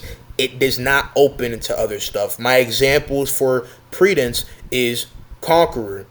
You have Warden. And I think Shaolin are examples of using a bash to greater extend and exhaust the person, especially stamina-wise and perception-wise. But other characters do not have a bash the same, or if the bash can do the same, it kind of is done. These guys can keep going and going and retrack. They are a cycle fuel of that, aka vortex. Same matter of destruction on a person. They just keep going, they keep being summoned, and they cannot be stopped. But I feel like even with that, Shigoki, for the examples I gave, besides the whole bash argument, put him higher. I also just think Hug is a very useful maneuver. I also just think that when Shigoki goes after the commander, even though obviously he's not like in his prime where he could one-shot you if he was at low health, Shigoki is able to really pummel the commander, and it takes the entire team to get him. If Shigoki goes after the commander, you cannot allow the commander to fight him. You can't allow anybody to fight the commander arguably in general, but there's an argument that Shigoki will make the commander look like a dweeb. He can infinite, grab him, and he can literally separate the commander. Like, he can send the commander flying. If the commander gets out of his main area, he can get cooked. So if Shigoki can do that, I mean, I'm just saying, and he don't look good, So that's why I put him where he's at. But again, it is what it is. Agree to disagree. Next, I have Valkyrie. Certainly not. Jesus Any competent player can parry her and destruct her entire train. Entirely disagree. Entirely disagree. No, to be honest, yeah, she can be okay, but she really isn't that difficult to deal with.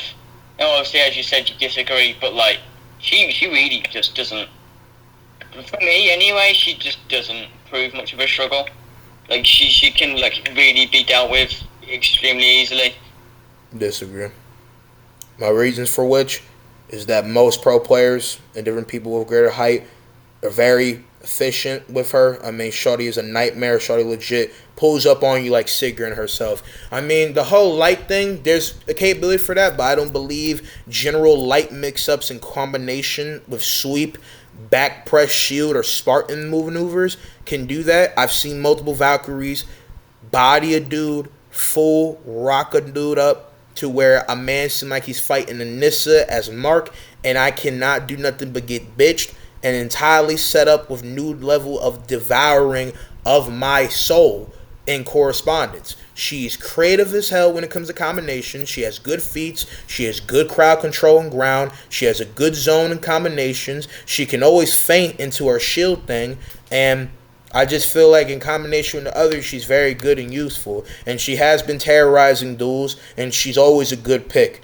No one ever disagrees that she's not a good pick, and most people have a negative win rate with her. And I don't even play this woman this much, and I did this research. A dude almost has a 90% win rate on Valkyrie, and I'm only rep 4 with her. So, I mean, I don't know, if that's over time or whatever, which I would like to say it is. I don't know if it's over time that I've gained to that, but even if I wasn't good as Valkyrie, Valkyrie has always been a very halt, you don't deserve to have fun character. So, again, I entirely disagree with that, and I think most players would agree Valkyrie is fucking nuts. So, I entirely disagree with that. But I think we might come to an agreement with this next one, which is Berserker.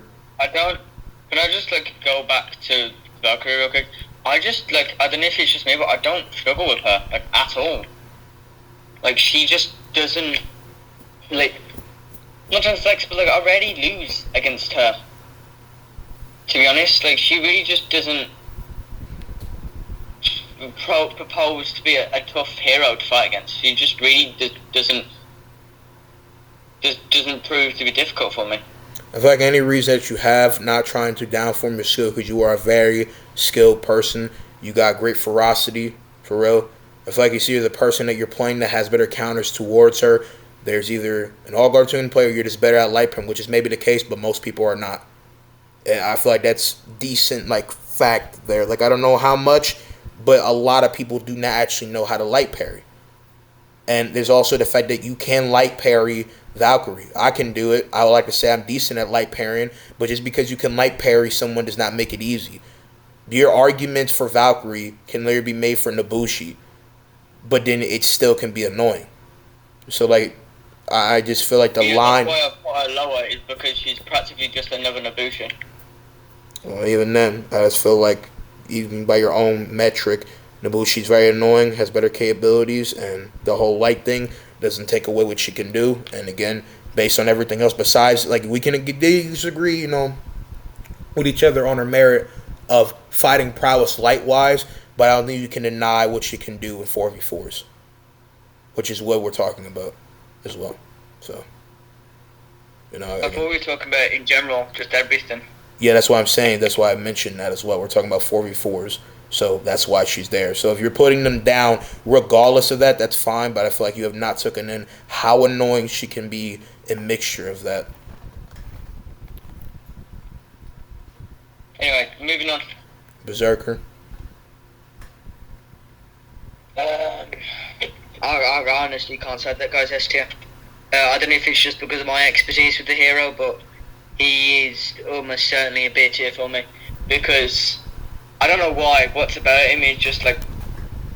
Again, it comes down to with Valkyrie. I just don't struggle with that character. I don't really know why, but I just don't find him. Well, obviously he can be extremely good, but I don't know if it's just like experience or understanding of his moveset, but I just don't find him too scary. Obviously, he can be with a good like enemy, but I just don't feel that he's S tier hero. S tier level, sorry. To me, dude has so many ways to outperform, maneuver. His deflect is crazy, arguably the best. That free grab or other aspects of, mixing a dude up with having basically a free opening space is crazy, kinetic. He has multiple crazy combinations. He has the best use of hyper armor. He has an infinite chain that can pretty much exert different aspects of high level mind games and shenanigans. Him in every play is ridiculous. He combinates with all the rest of his Viking brothers and sisters. And my man literally is like Riptor from Killer Instinct, where he's just so fucking fast, tracky, dominant, that I think you can best him. But in higher plays, he is so deadly, on everything that you cannot get around. And when I say that, like in case it might sound weird to the audience or Joe, I mainly mean in full commission. My man is a problem. He's always a major person. He's annoying. He can flat out fodder you in multiple creative ways. I've, universally got shit on by this man as Berserker. Got shit on other people. Got edited on. He's ridiculous. And I think he's worthy of being S tier. I think he's worthy of being the third greatest character in the game. And he can pull all different crazy creative, bullshit that, again, gets full deafy on niggas. You know what I'm saying? Where it just devalues your way of sense for some people, where you get crushed just even getting a counteraction. This motherfucker is too much of a huntsman that you get made into prey. I feel like I'm actually fighting Kraven the Hunter when I'm fighting this dude, and it's not fun. I'm not having fun fighting a fucking Viltrumite from Valkenheim. It's not a fun experience, right? No.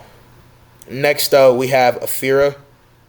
Enough said. Oh, almost 100% agree. Like, nothing needs to be said on this. Like, generally, nothing needs to be said. We can actually just move on.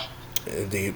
Next, we have Black Prior, who, before you even say anything, I have so many reasons for why. I have always thought, for a very long time, ever since his release, in a lot of ways and all his changes, is the best character in the game. But please give your reason for why you agree or disagree. Like, don't get me wrong, he's decent, but he's certainly not on a Fear level. Like, yes, he can be oppressive, yes, he has good stamina consumption, but, like, I don't see him as S tier, mainly because he just doesn't have enough. The thing I notice with S tier heroes is they have too much. But I just feel as if Black Pride doesn't. Yeah, he has his flip, which can counter a lot of things, but, I mean, guard break is all I have to say. Okay, I feel like that's a very mild sense of ignorant to also take of a very just one and done creative opinion. I feel like that's an exclusive thing to very arbitrary, mixed precautionary sense against him. Fighting wise, as a duelist, I think he's very creatively good, very good setupper, very good in openings. There's a lot of high proxy, being able to frag basically the entire person's move if you were so crazy with speed and very, I feel like Damian Anderson level of like outbox cracking with the mix of his zone, dishing a decent set of opener, his all guard being a crazy mixture, and the fact that he has great openings, not just in duels, but across the board. Him in team fights is very crazy. With that high movement speed, you can literally gain so much revenge. You can gain so much recoil. He can heal with it. He has good feats. He's able to be sustained so hard. He can literally be unkillable depending on the team fight. He can be very crazy. He has great range. He has creative capabilities. He can hunt down people in the mix of fights with unreactable stuff, tracking. He has great defense, great shielding, you know what I'm saying, on this his own front, and poor of also great mixtures with that. He has, I feel like, the greatest all guard in the game, undeniably, and his greatest feat, besides, you know, his phalanx or fear itself from maneuvers of that sense, or regenerate, which is a big boost, basically makes him have a raid boss level of health, right, or even tough as nails with it. Like, if you get healing on shield, tough as nails, and regenerate, you're literally just a walking whole militia in full. Like, this man got the boast of being a fucking all-level crack fiend hauler of strength and endurance, right? But him being able to take away shield with revenge solos anyone. If you have revenge and you don't have shield, you're done. You're objectively done. You're not going to do as much. And unless you're at full health, you might as well say goodbye. The fact that he can take away any shield, take away anyone's shield, downform different people's ways of doing things, drain stamina with one of his feats, drain different corruption. He's able to outmaneuver not just the Guardian in Breach, but also the Commander. He can put great deal of work in other stuff. He can take away shield from the Ram. He, to me, is a Apex Blacker Force energy ripper through this game. He really brings true darkness. And I think in viability, he will always be the best. And I feel like that has been objected, that has been crucial, that has been set up. And I think Black Prior is one of the most annoying but skilled, fruitful characters, to say the least. You know, on his character of being annoying, the only real counters to him is bashes. If you don't do it on all guard, there's obviously grab mainline characters, and there's obviously, moves that is very hard for him to flip. But the fact that he can flip almost anything, he can flip instant deaths, he can flip Shaman's Bite, he can flip almost every aspect of characters in the game, and he's able to outdo. And I do think, even though Afira can counter a lot of what he can do, I do see a lot of occasions, and I have experience with this, where Black Prior can actually go head-to-head with Afira, and it doesn't feel like I'm chasing people. It feels like Afira has to really try to unravel me. For the first time, I think Afira actually has to try to think more seasonally, you know what I'm saying, when it comes down to besting the odds of this kind of unbreachable defense and offense. But in the seasonally sense, you know what I'm saying, has to really think about how to silly, do what she needs to do to open up. Basically what I mean with no repetition is his defense is so much of a halt that she has to think so surgical, and Bob the Builder breaking down his offense, opening them up. She can't flip around the same. She has to play like a normal player and has to bend basically all reality sorts of crucial, of out-gauge and out-box and out-defend to open them up. Because a lot of what Afira can do, Black Prior can objectively counter. So to me, duels-wise, gameplay-wise, every aspect of it, he is objectively the best. And that's just my opinion. If you disagree with this video, leave a dislike, leave a comment, whatever the case may be. Regardless, this is obviously just our opinions. I hope that Clips 101 knows that regardless of what we disagree on, regardless if it's Left 4 Dead, this or that, that at the end of the day, it's just, our opinions. I love this man. No homo. I hope he knows that. I hope he'll know that to the end of days. But yeah, I love y'all. Check out his channel. Subscribe now. And yeah, I'm going to see you guys in the next one. I'll sing you this, Joel. If you have anything you want to say, go and say it now. But I'll see you guys in the next one. Well, that was a long one, wasn't it, everybody? Now, I hope you've all enjoyed, because obviously, if you watch my channel and watching this video from my channel, this isn't what I normally do. But I just hope you all enjoyed, and if anyone is going to comment on it, just let me know if you want to see more content like this. Because it was fun. If not arduous and long, but, we look past that. Anyways, I'll see you all in the next one. Ta-ta! Yes.